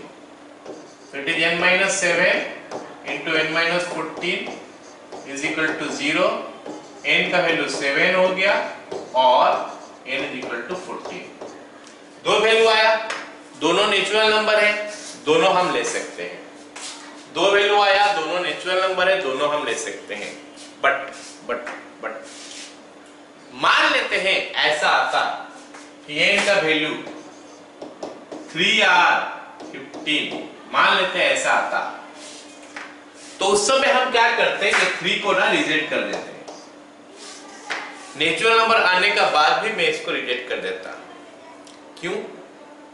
क्योंकि यहां पे हमको NC4, NC5, NC6 दिया है, तो n का वैल्यू हमेशा ये सबसे बड़ा होना चाहिए. n का वैल्यू इनसे कम नहीं होना चाहिए. मैं ऑलरेडी बोल चुका हूं कि NCR में r का वैल्यू 0 से लेकर n तक होता है. मतलब n का वैल्यू जो है ना 4 से ज्यादा होना चाहिए, 4 या उससे ज्यादा, 5 या उससे ज्यादा, 6 या उससे ज्यादा. तो अभी 7 है तो 7 में ले सकता हूं, 14 है 14 ले सकता हूं. लेकिन 3R15 अगर होता तो मैं 3 नहीं ले पाता. Even if it is a natural number, मैं उसको नहीं ले पाता. So all of you got this answer? Clear? Yes, sir. खत्म. अब हमारा क्या हो गया, जो कैलकुलेशन बेस्ड क्वेश्चन हम खत्म कर लिए. अब चलो कुछ क्वेश्चन करते हैं जो कि हमारा लॉजिकल है. लॉजिकल है. स्टार्टिंग तो काफी इजी रहेगा, सीधा ये फॉर्मूला का पर होगा. NCR मतलब आज का क्लास में जो भी क्वेश्चन करेंगे सारे NCR का ऊपर ही होगा. तो सबसे पहले ये तो समझ जाओ कि NCR होता क्या है. NCR ये होता है कि अगर हमारे पास n डिफरेंट थिंग्स होगा, उसमें से अगर मेरे को r थिंग्स सिलेक्ट करना है तो कितना उपाय में सिलेक्ट करेंगे. n डिफरेंट थिंग्स होगा, उसमें से r थिंग्स मेरे को सिलेक्ट करना है, तो हमारे पास नंबर ऑफ वेज हो गया NCR. तो अब सवाल में देखते हैं क्या हुआ है. पहला सवाल में हाउ मेनी वेज 5 बॉयज, 2 ठो बिट है, मैं पहले फर्स्ट बिट करता हूं. How many ways 5 boys can be selected from 7 boys. तो हमको जो दिया है नंबर ऑफ बॉयज 7 बॉयज है, n हमारा 7 बॉयज है, और बिट ए में बोला है मेरे को क्या करना है, 5 तो बॉयज सिलेक्ट करना है. तो इससे आसान क्वेश्चन तो हो नहीं सकता, पूरा डायरेक्ट क्वेश्चन है. n हमारा 7, 7 में से हमको सिलेक्ट करना है कितना बच्चा, 5 बॉयज. तो हमारा नंबर ऑफ सिलेक्शन क्या हो जाएगा, नंबर ऑफ सिलेक्शन हो गया 7C5. अब 7C5 पे कैलकुलेशन करोगे, जो आएगा that is the answer. 21 is coming but you calculate, है ना. फर्स्ट बिट हो गया. अब हम सेकंड बिट करते हैं, बिट बी. अब हमको बोला है क्या, 4 boys, r is equal to 4 boys. ये क्वेश्चन जस्ट फार्मूला को अप्लाई करने का सीख रहे हैं हम लोग. लॉजिक यहाँ पे बहुत कुछ अप्लाई नहीं हुआ है, बस n डिफरेंट थिंग्स है, r थिंग्स को हमको लेना है. खत्म. NCR हो गया फार्मूला. तो नंबर ऑफ सिलेक्शन यहाँ पे कितना हो जाएगा, number of selection is equal to 7C4. 7C4 का वैल्यू निकालना, वो हमारा आंसर हो जाएगा, है ना. ये मेरे को लगता है कि इसका वैल्यू 35 आना चाहिए 7C4 का. ठीक है. फर्स्ट क्वेश्चन खत्म. लॉजिकल में सोचने वाला क्वेश्चन जो था स्टार्ट हुआ है अभी. ओके, आस्ते आस्ते लेवल बढ़ेगा. पूरा आसान क्वेश्चन से हम लोग स्टार्ट करते हैं ताकि चीजें अपना दिमाग में सेट होकर बैठे. क्या होगा अगला क्वेश्चन, क्या बोला है, हाउ मेनी वेज 3 कौन सा, फर्स्ट बिट सेकंड बिट, 2 ठो बिट है ना. फर्स्ट बिट बोला है 3 consonants from 6 consonants. 3 consonants from 6 consonants. Number of selection. Number of selection कितना हो गया, 6C3. That's all. 6C3 20 होगा. Do the calculation. You will see. Bit B क्या बोल रहा है मेरे को, 4 consonants. 4 consonants from 6 consonants. 4 consonants from 6 consonants. Number of selection होगा 6C4, आंसर होगा 15। You do it, please do कर। तो नेक्स्ट क्वेश्चन देखो, नेक्स्ट क्वेश्चन हमको क्या बोला है कि how many ways 2 points can be selected from 10 points in a circle. तो बोल गया कि हमारे पास एक सर्कल है, सर्कल का ऊपर 10 पॉइंट है। ये हमारा एक सर्कल है मान लेते हैं, और इसका ऊपर हमारे पास 10 पॉइंट है। 1 2 3 4 5 6 7 8 9 10। So there are 10 points in a circle. उसमें से हमको 2 पॉइंट सिलेक्ट करना है। तो very easy, n points are there, n हमारा 10 है, हमको सिलेक्ट करना है 2 ठो, r का वैल्यू 2 हो गया। Number of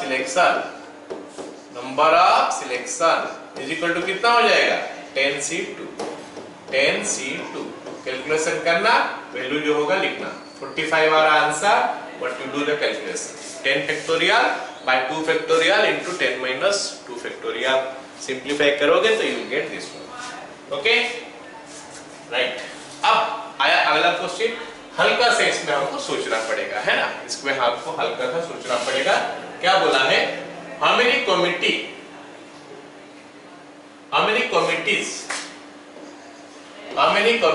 of 6 can be formed from 6 women and 5 men।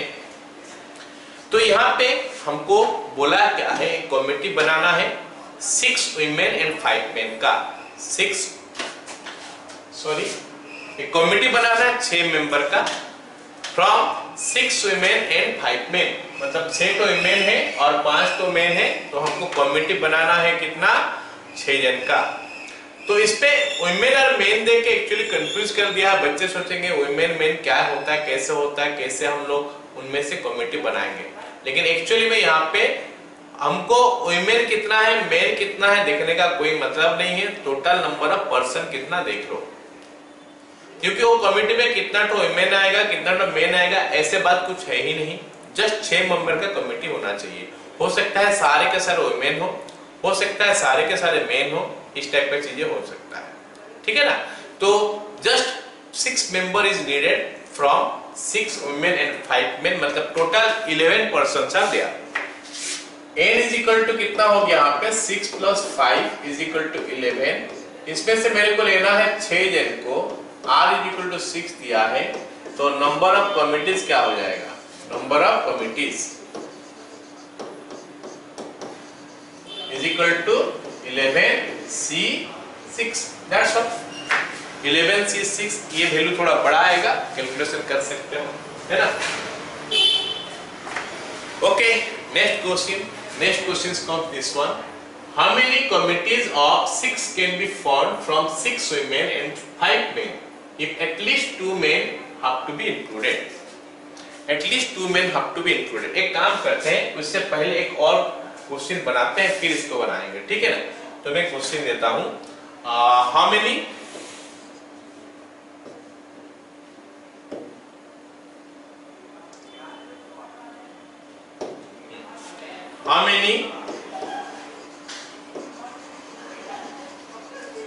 team can be formed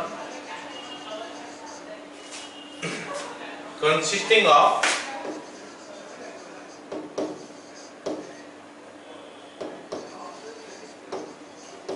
3 boys and 2 girls? How many committees या फिर how many teams can be formed consisting of 3 boys and 2 girls out of 6 boys and 6 girls? 6 boys and 6 girls। तो मेरे को बोला है कि कितना तो कमिटी बना सकते हैं हम लोग 3 boys and 2 girls का out of 6 boys and 2 girls, नहीं 6 girls। तो ये हमको दिया है, हमारे पास जो है 6 boys और 6 girls ऐसा है। 6 boys और 6 girls हमारे पास अवेलेबल है। हमको बनाना है कमिटी 3 boys का और 2 गर्ल्स का, है ना, 3 बॉयज एंड 2 गर्ल्स। इसका मतलब है मेरे को 3 ठो बॉय को सिलेक्ट करना पड़ेगा और 2 ठो गर्ल को सिलेक्ट करना पड़ेगा, फिर हमारा कमिटी बन जाएगा। तो हम कैसे बनाएंगे? Out of 6 boys 3 boys can be selected in 63 ways. 6 boys में से 3 बॉयज को मैं सिलेक्ट कर पाऊंगा 63 वेज में। ऐसे ही out of 6 girls 2 girls can be selected in 64 ways, 62 ways. I hope सारे को समझ में आ रहा है। हमारा कमिटी में 3 बॉयज एंड 2 गर्ल्स होना चाहिए, तो 3 बॉयज को तो मेरे को सिलेक्ट करना पड़ेगा ना। कहां से करूंगा? हमारे पास 6 बॉयज है, 6 बॉयज में से 3 बॉयज को मैं सिलेक्ट कर लिया।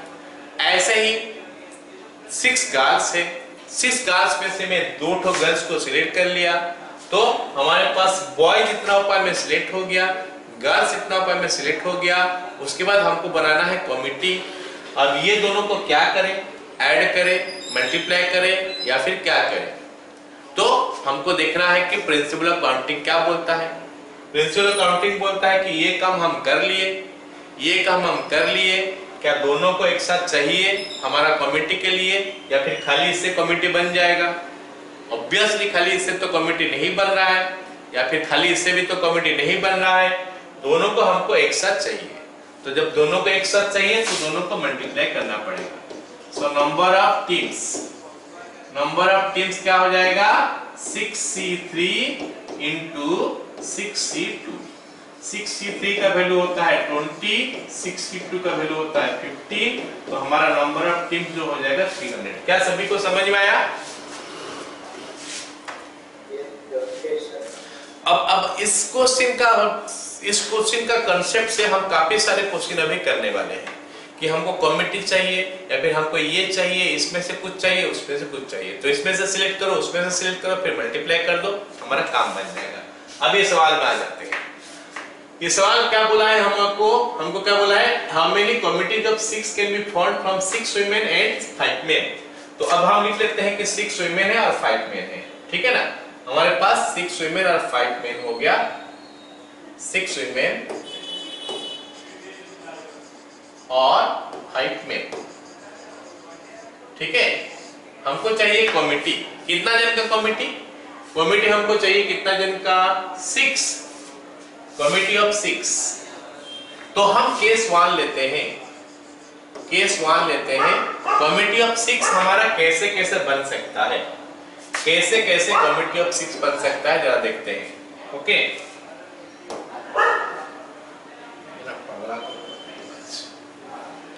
कमिटी ऑफ 6 हमारा कैसे कैसे बन सकता है, जरा देख लो,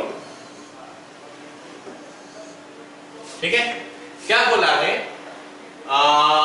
एटलीस्ट 2 मेन होना चाहिए। 6 जन में से एटलीस्ट 2 मेन होना चाहिए।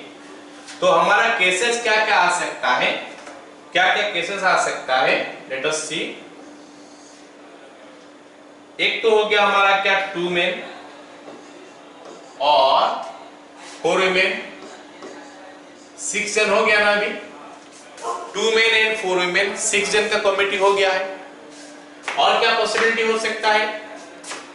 3 मेन 3 वुमेन, ये कमिटी हो सकता है। और क्या पॉसिबिलिटी हो सकता है? 4 मेन 2 वुमेन। और क्या पॉसिबिलिटी हो सकता है? 5 मेन 1 वुमेन। तो ऐसे टाइप का हमारा कमिटी हो सकता है। So we have got these 4 cases. Case 1, ये केस 2 हो गया, ये हमारा केस 3 हो गया और ये हमारा केस 4 हो गया। ऐसे टाइप का हमारा कमिटी बन सकता है। So these cases you have to think logically सोचना पड़ेगा कि हमको सवाल में जो दिया है वो हम निकालेंगे कैसे कैसे वो हो सकता है। ये हमारा लॉजिकल क्वेश्चन है। लॉजिकली हमको सोचना पड़ेगा कि दीज आर द केसेस, ये केसेस हमको लेना पड़ेगा। अब हम देखते हैं कि कैसे कैसे बनेगा, फिर मतलब कितना बनेगा। अभी अब केस 1 वाला जो कमिटी है जिसमें 4 वुमेन है और 2 मेन है, तो वो कितना टो कमिटी बनेगा? 6 में से 4 वुमेन लिए तो 6C4 इनटू 5 में से 2 टो मेन लिए 5C2। I hope everybody understood this one. 6P4 into 5C2। अब दूसरा क्या हो जाएगा? 6 वुमेन से 3 वुमेन लिए, 5 मेन से 3 मेन लिए, तो it will B 6C3 into 5C3। अब ये तीसरा केस क्या हो गया? 6 में से 2, 6C2 इनटू 5C4, और लास्ट वन इज योर 6 में से 1 लिया गया है तो 6C1 into 5C5। So these are the cases what we are getting, and let me write the values also। ये 15 और ये हमारा कितना होता है 10, 150 हो गया, ये हमारा 20 इनटू 5 से 10 तो 200, this is coming 15 into 5 75, and this is coming what 61 6 होता है और ये 1 होता है 6। just see this one, what to do there। ये तो हो गया टाइप्स ऑफ कमिटी, ये तो मैं पहले ही बता चुका हूं प्रिंसिपल ऑफ काउंटिंग में अगर हमको केसेस लेना होता है, केसेस आ जाता है, इन दैट केस वो सारे केसेस को हमको ऐड करना पड़ता है, क्योंकि यहाँ पे हमारा जॉब खत्म हो चुका है, हमारा 6 मेंबर का कमिटी बन चुका है, यहाँ पे भी 6 मेंबर का कमिटी बन चुका है, यहाँ पे भी बन चुका है और यहाँ पे भी बन चुका है, सारे में बन चुका है, तो जस्ट उनको खाली क्या करना है, ऐड करना है। So it will add them, you will get the answer। तो टोटल फाइनल आंसर जो हमारा आ जाएगा कितना, जो भी होगा ऐड करने का बाद, ठीक है। 200 300 ये हो गया कितना 425 431, दिस इज योर आंसर। अगर कहीं पे एडिशन गलत हो गया होगा तो चेक कर लेना। अगला सवाल देखो क्या बोला है, बोला है कि committee of 7 is to be formed from 5 women and 5 men। In how many ways this can be done if at least 4 women have to be included। बोला है at least 4 women have to be included, तो हम यहाँ पे भी वही case बना लेते हैं, क्या क्या हमारे पास अवेलेबल है पहले देख लेते हैं। दिया है क्या 5 women और 5 men, 5 women और 5 men हमको दिया है। अब हमको क्या करना है, देखना है क्या क्या केसेस अभी बन सकता है, ठीक है। ये हो गया हमारा डिफरेंट केसेस क्या क्या हो सकता है, देखते हैं। पहला केस क्या हो गया, 5 वुमेन बोला है, सॉरी एटलीस्ट 4 वुमेन बोला है, मतलब 4 वुमेन और मेल कितना होगा देख लेंगे, 5 वुमेन और मेल कितना होगा देख लेंगे। और तो केसेस नहीं बन सकता क्योंकि वुमेन 5 से तो ज्यादा है नहीं, तो हमारा 2 केस ही बन रहा है। तो केस 1 और केस 2, केस 1 और ये हमारा केस 2 हो गया। तो एटलीस्ट 4 वुमेन बोला मतलब 4 वुमेन, हमको 7 जन का चाहिए तो 3 मेन। उसके बाद 5 वुमेन और मेन कितना 2 मेन। आगे और केसेस हम नहीं बना सकते, 6 वुमेन नहीं ले सकते हैं क्योंकि नंबर ऑफ वुमेन भी 5 है, नंबर ऑफ मेन भी हमारा 5 है। तो हमारा यहाँ पे अभी आंसर क्या हो जाएगा, फिर आंसर क्या हो जाएगा, अब इसका कैलकुलेशन कर लेते हैं, वैल्यू कितना होता है फिर ऐड कर देंगे। सो this is giving me what 5C4 into 5C3 और ये हमको देगा कितना 5C5 इनटू 5C2। सो ये वैल्यू सब आ गया, क्लियर ना।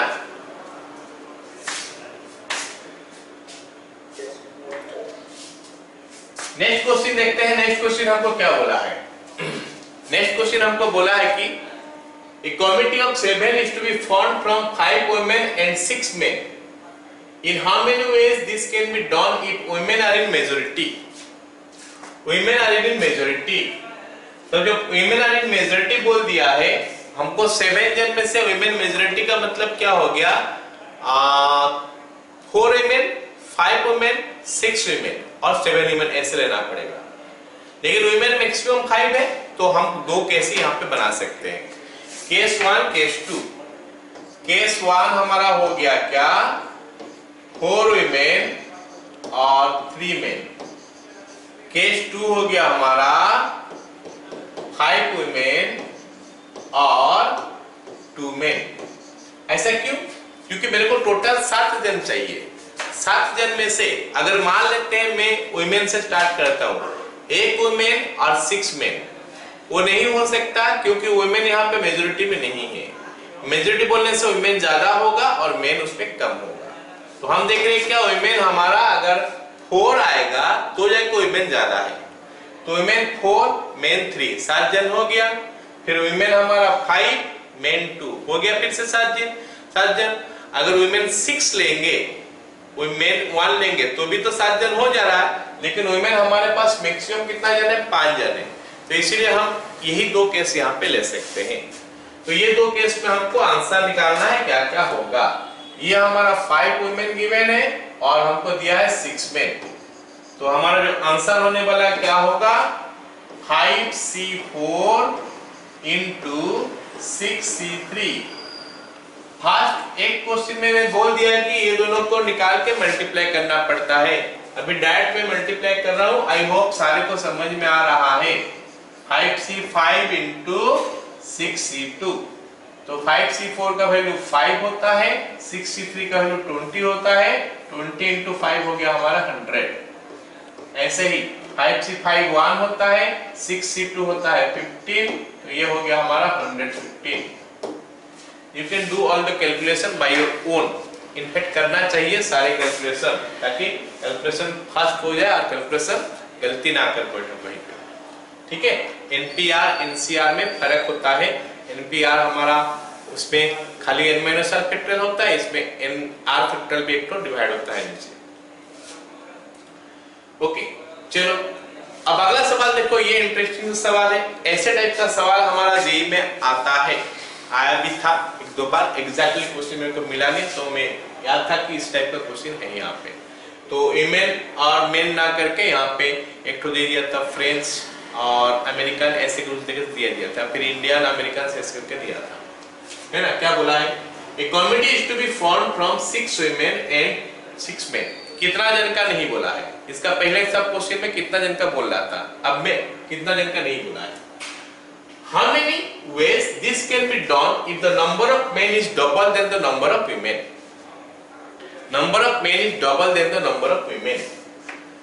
तो फिर यहाँ पे हम जो केस बनाएंगे क्या क्या केस हमारा बन सकता है। Case 1 number of main is double the number of women. Number of main ज्यादा है तो इसीलिए हम वीमेन से स्टार्ट करते हैं। अगर 1 वीमेन होगा तो मेन हमारा कितना होगा 2 होना चाहिए, मतलब एक इस टाइप का कमिटी हो सकता है। और क्या केस हो सकता है केस 2। केस 2 हमारा क्या हो सकता है। केस 2 हो सकता है अगर 2 वीमेन है तो फिर 4 मेन होगा, ये हमारा हो सकता है। और क्या केस हो सकता है केस 3। केस 3 हमको मिलेगा कैसे, अगर 3 वीमेन है तो फिर 6 मेन होगा। और केस 4 तक हम जा नहीं सकते क्योंकि वीमेन को तो 4 ले सकते हैं, लेकिन वो केस में मेन हमारा 8 की जरूरत पड़ेगा। 8 मेन यहाँ पे है नहीं तो इसलिए हम उसको भी नहीं ले सकते। So these are the 3 cases only we are getting. तो हमको दिया है क्या 6 वीमेन और 6 मेन। तो हमारा आंसर क्या होना चाहिए फिर यहाँ पे 1 वीमेन और 2 मेन कैसे हो जाएगा 6C1 into 6C2। यहाँ पे ये क्या हो जाएगा, यहाँ पे 2 वीमेन है 4 मेन है तो it will B 6C2 into 6C4। 6C2 into 6C4 और यहाँ पे हो जाएगा ये 6C3 into 6C6 और ये सबको अभी जोड़ दोगे तो you will get the answer. I hope इसका लॉजिक समझ में आया और ये कैलकुलेशन जस्ट है, ये तो आराम से समझ में आ ही रहा होगा। Clear all of you.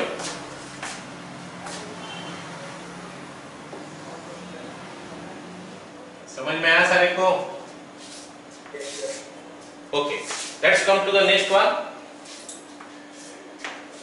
How many ways a team of 3 boys and 3 girls can be selected from 5 boys and 6 girls if a particular boy and girl refuses to work together? चलो ये क्वेश्चन एक तो interesting question है क्योंकि यहाँ पे थोड़ा और चीज हमको जानना है, क्या क्या केसेस यहाँ पाएगा देखते हैं। बोला है कि 5 बॉयज एंड 6 गर्ल्स। चलो बॉय को नाम दे देता हूं मैं B1 B2 B3 B4 B5। Boy हमारा हो गया B1 B2 B3 B4 और B5। तो 5 तो बॉय है ना। और गर्ल्स कितना है 6 गर्ल्स। 6 गर्ल्स है, तो गर्ल्स सबको नाम दे देता हूं G1, G2, G3, G4, G5 और G6। तो ये हमारा दिया है हमको सवाल में कि 5 boys are there and 6 girls are there, G4, G5 और ये हमारा G6 हो गया। ओके, हमको बोला एक पर्टिकुलर बॉय और गर्ल। सोचो कि पर्टिकुलर बॉय है B5 और पर्टिकुलर गर्ल है G1। तो बोल क्या रहा है कि ये दोनों एक साथ नहीं काम करना चाहते हैं। हमारा कमिटी में 3 बॉयज 3 गर्ल्स तो होना चाहिए, लेकिन ये दोनों एक साथ नहीं काम करना चाहते हैं, मतलब दोनों एक साथ कमिटी में नहीं होना चाहिए। तो इसका मतलब हमारा केसेस क्या क्या बनेगा, चलो देखते हैं कि क्या क्या केसेस बन सकता है। केस 1 क्या बनेगा देखते हैं। B1 या फिर B5 नहीं है, G1 भी नहीं है, समझ रहे हो?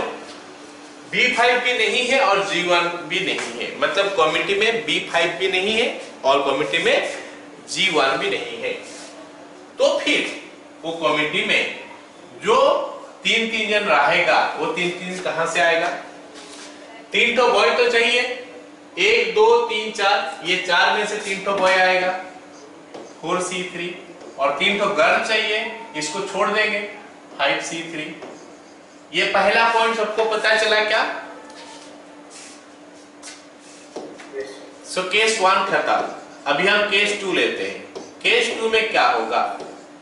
B5 प्रेजेंट है, G1 प्रेजेंट नहीं है। तो हमको पता है कि अगर B5 अगर होगा तो फिर G1 नहीं आएगा। अब इस टाइप का चीजें कितने बार आ सकता है? अब ध्यान देके सुनो मेरे बात ध्यान देके सुनो। हमारा कमिटी में 3 तो बॉय होना चाहिए, 3 तो बॉय में से एक बॉय तो मैं पक्का ले चुका हूं, उसको सिलेक्ट करना मेरे को है नहीं, क्योंकि B5 है तो उसको सिलेक्ट करना है नहीं। तो एक्चुअली में मेरे को क्या करना है? अभी 2 जन को सिलेक्ट करना है इनमें से। एक्चुअली में मेरे पास 2 जन को सिलेक्ट करना पड़ेगा ये 4 में से, क्योंकि एक तो पहले ही सिलेक्ट कर चुका हूं, उसको मैं सिलेक्ट करने के लिए रास्ता खोजने के वाला नहीं हूं, ऑलरेडी सिलेक्टेड है, ऑलरेडी वो है। तो क्योंकि ये ऑलरेडी है तो हमको और 2 ठो चाहिए। अगर हम और 3 ठो ले लेंगे तो हमारे पास 4 ठो हो जाएगा। तो अभी हमारे पास एक लड़का तो ऑलरेडी है, एक बॉय तो ऑलरेडी है, और 2 बॉय मेरे को चाहिए। कितना में से? ये 4 में से 4C2। मेरे बात समझ में आया क्या? 4C2 लेने का बाद भी मेरे पास 3 ठो लड़का आ चुका है, समझ रहे हो मेरे बात? Even if I have taken 4C2 then also मेरे पास 3 ठो लड़का आ चुका है, 3 बॉयज आर देयर 4C2 लेने का बाद भी, क्योंकि एक ऑलरेडी मैं फिक्स कर चुका हूं। फिर G1 तो नहीं है, तो G1 के बारे में भूल जाओ। बाकी 5 में से मेरे को 3 लेना है इंटू 5C3।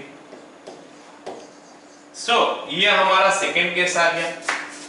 केस 3 क्या होगा? केस 3 क्या होगा? केस 3 कुछ ऐसा होगा। केस 3 हम क्या करेंगे? कुछ ऐसा। केस 3 क्या करेंगे? B5 नहीं रहेगा, G1 रहेगा।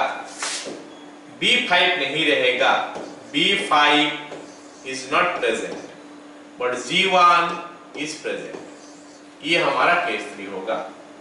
अब इस केस में हम इसको कैसे करेंगे? फिर इस केस में हम इसको कैसे करेंगे? B1 नहीं है, B5 नहीं है, B5 नहीं है, तो सोचना बंद कर दो उसका बारे में। ये 4 में से 3 को लेना है 4C3 इंटू, क्योंकि G1 ऑलरेडी है तो एक गर्ल तो आ चुका है, एक तो गर्ल आ चुका है और 2 ठो गर्ल कर चाहिए। वो 2 गर्ल कहां से लाएंगे? ये 5 में से 5C2। क्या सभी को समझ में आया ये सवाल? ये सवाल समझ में आया सबको? ठीक है। सो दिस इज हाउ हम इस क्वेश्चन में लॉजिक लगाए। एक और वे में भी ये हो सकता है, एक और वे में भी हो सकता है।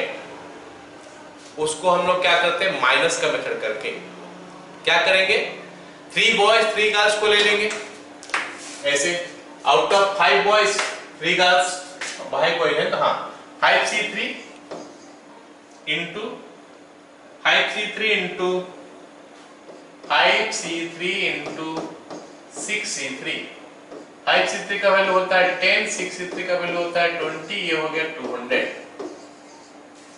अब इसमें मैं कुछ सोचा नहीं, मेरा मन में कुछ आया ही नहीं, चलो 3 ठो बॉय को ले लेते हैं, 3 ठो गर्ल को ले लेते हैं, हो गया। अब इसमें अंदर में ऐसा कैसे सब रहेगा, ये केस भी होगा, ये केस भी होगा, ये केस भी होगा, क्योंकि इसमें तो 3 ठो बॉय और 3 ठो गर्ल है ना, इसमें भी 3 ठो बॉय 3 ठो गर्ल है, इसमें भी 3 ठो बॉय 3 ठो गर्ल है। एक और केस जो इसमें नहीं है वो क्या होगा, वो दोनों एक साथ होगा, ये भी होगा ये भी होगा, वो भी उसके अंदर में घुस गया है, तो उसको अगर माइनस कर देंगे तो हो जाएगा। एक और केस होगा, is in addition to that we will have another case something like this, अगर उस कंडीशन को मैं नहीं डालूं तो you will have another case something like this, case 4, case 4, case 4 क्या होगा जानते हो, केस 4 होगा B5 है, G1 है, B5 भी है G1 भी है, मतलब एक लड़का ऑलरेडी, एक बॉय ऑलरेडी है, एक गर्ल ऑलरेडी है, मतलब आप 2 ठो इसमें से लेना है, 2 ठो उसमें से लेना है, इसमें से 2 ठो लोगे तो 4C2 आएगा, उसमें से 2 ठो लोगे तो 5C2 आएगा, ये हमारा 60 होता है, ठीक, और ये हमारा क्या हो गया 10, 60 हो गया तो 60 माइनस कर देंगे तो हमारा आंसर जो है ना 140 आना चाहिए। लेट अस सी कि ये 140 दे रहा है कि ये मेरे को 140 दे रहा है कि नहीं, देखते हैं, ठीक है, चलो चलो देखते हैं कितना आ रहा है ये। 4C3 4, 5C3 हमारा 10 आता है, 10 into 4 40 आ गया, ये आ गया हमारा क्या 5C3 हमारा 10 है, 4C2 6 है, ये 60 आ गया, 4C3 4, 5C2 10, तो ये 40 आ गया, दिस इज गिविंग मी 140। सो हमारे पास 2 उपाय हो गया इस क्वेश्चन को करने का, एक ये उपाय है और एक ये उपाय। इसमें क्या करें, कुछ सोचे नहीं, हम कुछ सोचे नहीं क्या क्या होता है, बस 3 ठो लड़का 3 ठो लड़की ले ली, तो वो जो 3 ठो लड़का 3 ठो लड़की ले लिए उनमें ये सारे केसेस सिंपल हो गया, ये भी ये भी ये भी और ये भी, बट मेरे को तो ये 3 चाहिए, ये नहीं चाहिए, तो अभी हम निकाल दिए क्या, ऐसे कितना ठो केस है जहां पे कि वो बॉय भी है गर्ल भी है, क्योंकि B5 है तो और 2 ठो चाहिए, और G1 है तो और 2 ठो चाहिए, तो 4C2 into 5C2 that is 40 हो गया, and we got the answer. Got it all of you? Yes, sir. Okay. Next question देखते हैं. How many ways a candidate can answer 6 questions from 10 questions which are divided into 2 groups, each group containing 5 questions? तो हमारे पास जो exam देते हो, सब कोई exam देते हो तो उसमें तो आता है ना group A, group B, group C, तो मैं ऐसे ही हम देख रहे हैं कि 2 ग्रुप है, group A, group B. Group A में हमारे पास 5 क्वेश्चन है, ग्रुप बी में हमारे पास 5 क्वेश्चन है। सवाल में बोला है क्या, सवाल में बोला है कि one has to answer 6 questions, इनमें से 6 क्वेश्चन आंसर करना पड़ेगा। ये जो क्वेश्चन करना दिया है उसमें से 6 क्वेश्चन आंसर करना पड़ेगा, लेकिन ये बोला है कि बाद में कि if he is not permitted to attempt more than 4 questions from any group, either group, किसी में से 4 से ज्यादा अटेम्प्ट नहीं करेगा, तो 4 में से स्टार्ट करते हैं। यहां पे 4, यहां से 4 क्वेश्चन किया, 4 क्वेश्चंस, एंड यहां से 2 क्वेश्चन किया, 6 हो गया उसके पास, खत्म। यहां पे 5 अटेम्प्ट नहीं, 5 तो नहीं कर सकता, 4 से ज्यादा नहीं कर सकता, तो 4 से कम करेगा। यहां से 3 किया, यहां से 3 किया, यहां से 2 किया, यहां से 4 किया, बस यही 3 केस आ रहा, समझ लो मेरे बात। These are the three cases only you are going to get. अब कैलकुलेशन करना है खाली। इसका जो आंसर होगा 5C4 होगा, इसका आंसर होगा 5C2, ये हो गया। इसका आंसर आएगा 5C3, इसका आंसर आएगा 5C3, इसका आंसर आएगा 5C2, इसका आंसर आएगा 5C4। अब इनको मल्टीप्लाई करना है, फिर लास्ट में जोड़ देना है। Okay, clear? Yes, sir. चलो अब अगला सवाल देखते हैं। ये सवाल एक तो इंटरेस्टिंग सा सवाल है, लॉजिकल सवाल है। फिर से लॉजिक को समझने का कोशिश करना क्या बोल रहा है, ठीक है। क्वेश्चन बोला है कि in a meeting there are 66 handshakes between the persons, find the number of persons in the meeting. Question में खाली बोला है कि एक मीटिंग हो रहा है, पता नहीं कितना जन है उसमें, बस हैंडशेक किया। अच्छा, इसमें दिया नहीं है, एक एडिशनल कंडीशन में डाल देता हूं।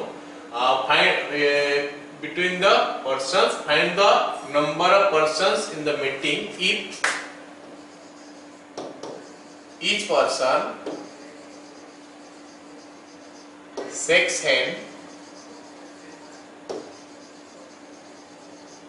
with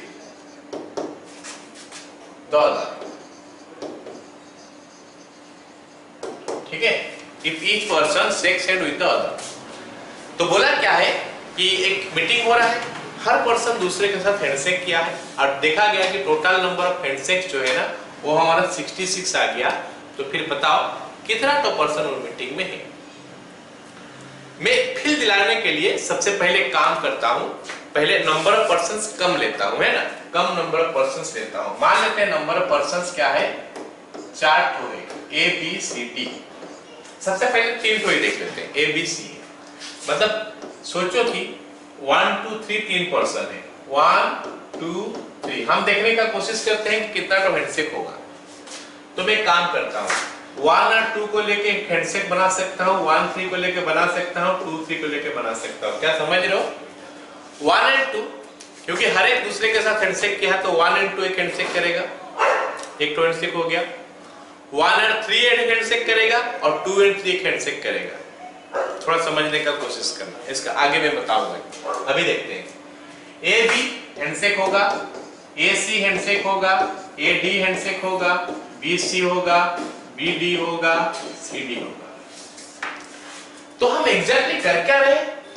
अरे भाई हमारे पास 4 ठो आदमी है, मैं उसमें से 2 ठो आदमी को सिलेक्ट करता हूं। 4 आदमी है, 4 पर्सन आर देयर, 2 ठो पर्सन को मैं सिलेक्ट करूंगा। जितना उपाय मैं सिलेक्ट करूंगा उतना ही हैंडशेक होगा।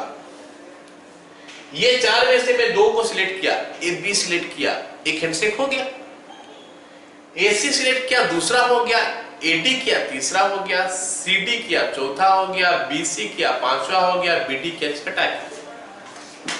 मतलब लॉजिकली सोचो क्या है, कोई भी 2 आदमी को सिलेक्ट कर लो ना, एक हैंडशेक हो जाएगा। तो अगर 4 आदमी है, 4 persons are there, choose any 2. The number of selection gives you the number of handshakes. Number of selection gives you the number of handshakes. क्या सभी को समझ में आ रहा है? अगर हमारे पास 2 ठो आदमी को, 2 पर्सन को मैं सिलेक्ट कर लूं, एक हैंडशेक होगा। समझ में आ रहा है कि नहीं? And that is the concept of this question. तो हम ऐसा लिख सकते हैं, let the number of persons, ऐसा स्टार्ट कर सकते हैं, let the number of persons is equal to n. Let the number of persons is equal to n. Selection of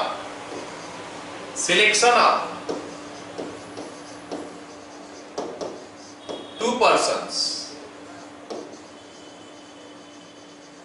gives 1 handshake.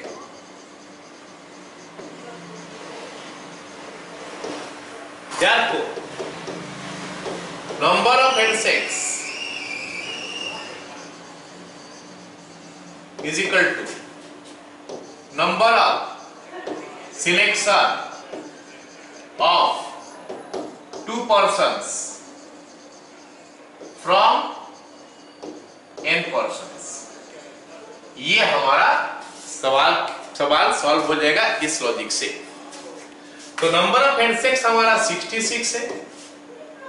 Number of persons हम select कर सकते हैं NC2A में। तो 66 is equal to n into n minus 1/2 हो जाएगा। इसको cross कर देते हैं तो 132 is equal to n square minus n हो जाएगा। n square minus n minus 132 is equal to 0 हो जाएगा। n minus 12 into n minus 11 is equal to 0 हो जाएगा। n प्लस 11, n का वैल्यू 12 हो गया, n का वैल्यू माइनस 11 हो गया। अब नंबर ऑफ पर्सन्स बोलने से माइनस 11 तो नहीं हो सकता, तो नंबर ऑफ पर्सन्स हमारा आंसर क्या हो जाएगा फिर 12। ये हमारा आंसर हो गया। क्लियर ना?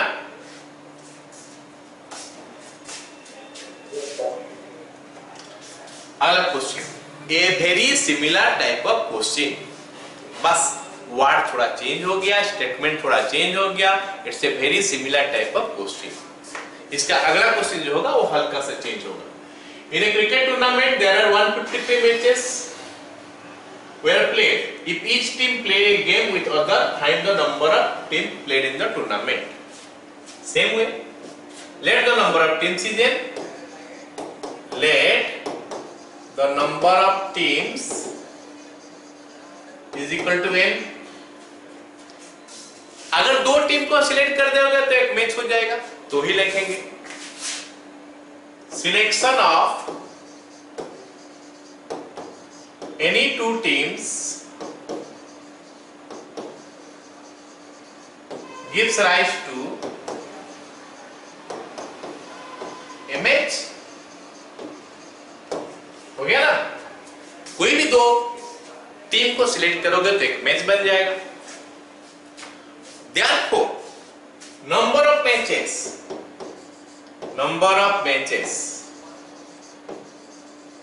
is equal to number of selection of two teams from n teams। So number of matches तो हमको 153 दिया है, this is NC2, और NC2 का वैल्यू जो होता है ना वो होता है n इंटू n माइनस 1/2। ये हो गया हमारा 306 is equal to n into n minus 1।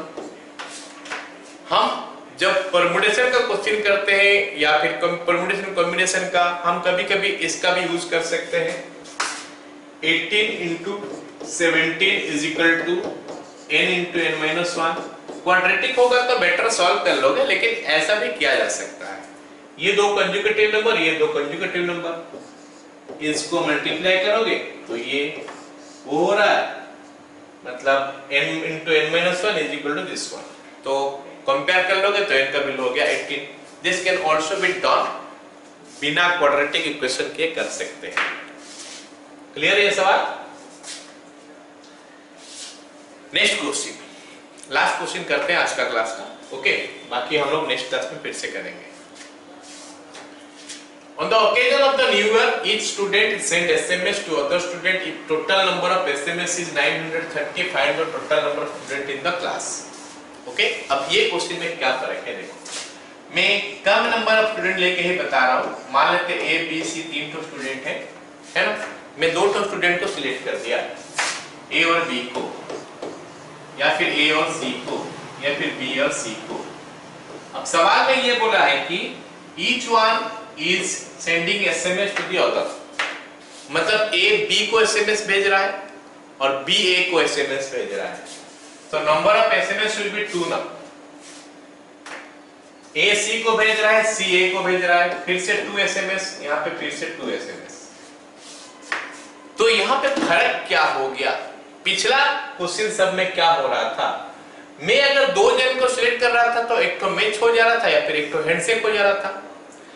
अभी 2 जन को सिलेक्ट करूंगा तो उतना एसएमएस नहीं होगा, 2 जन को सिलेक्ट करूंगा तो 2 एसएमएस आ जाएगा।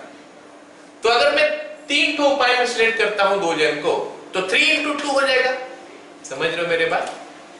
तो number of SMS is now going to be increase और it will be multiplied by 2।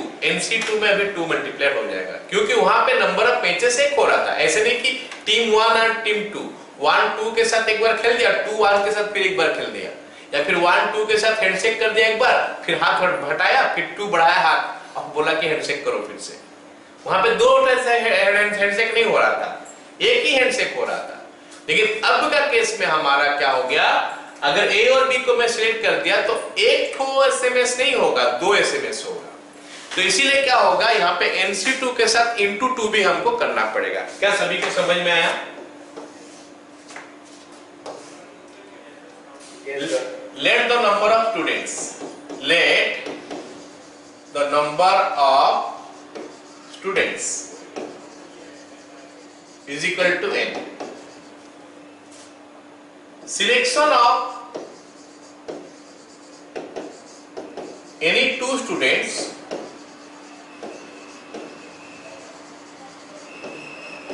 will give 2 SMS, will send 2 SMS between them, 2 SMS between them.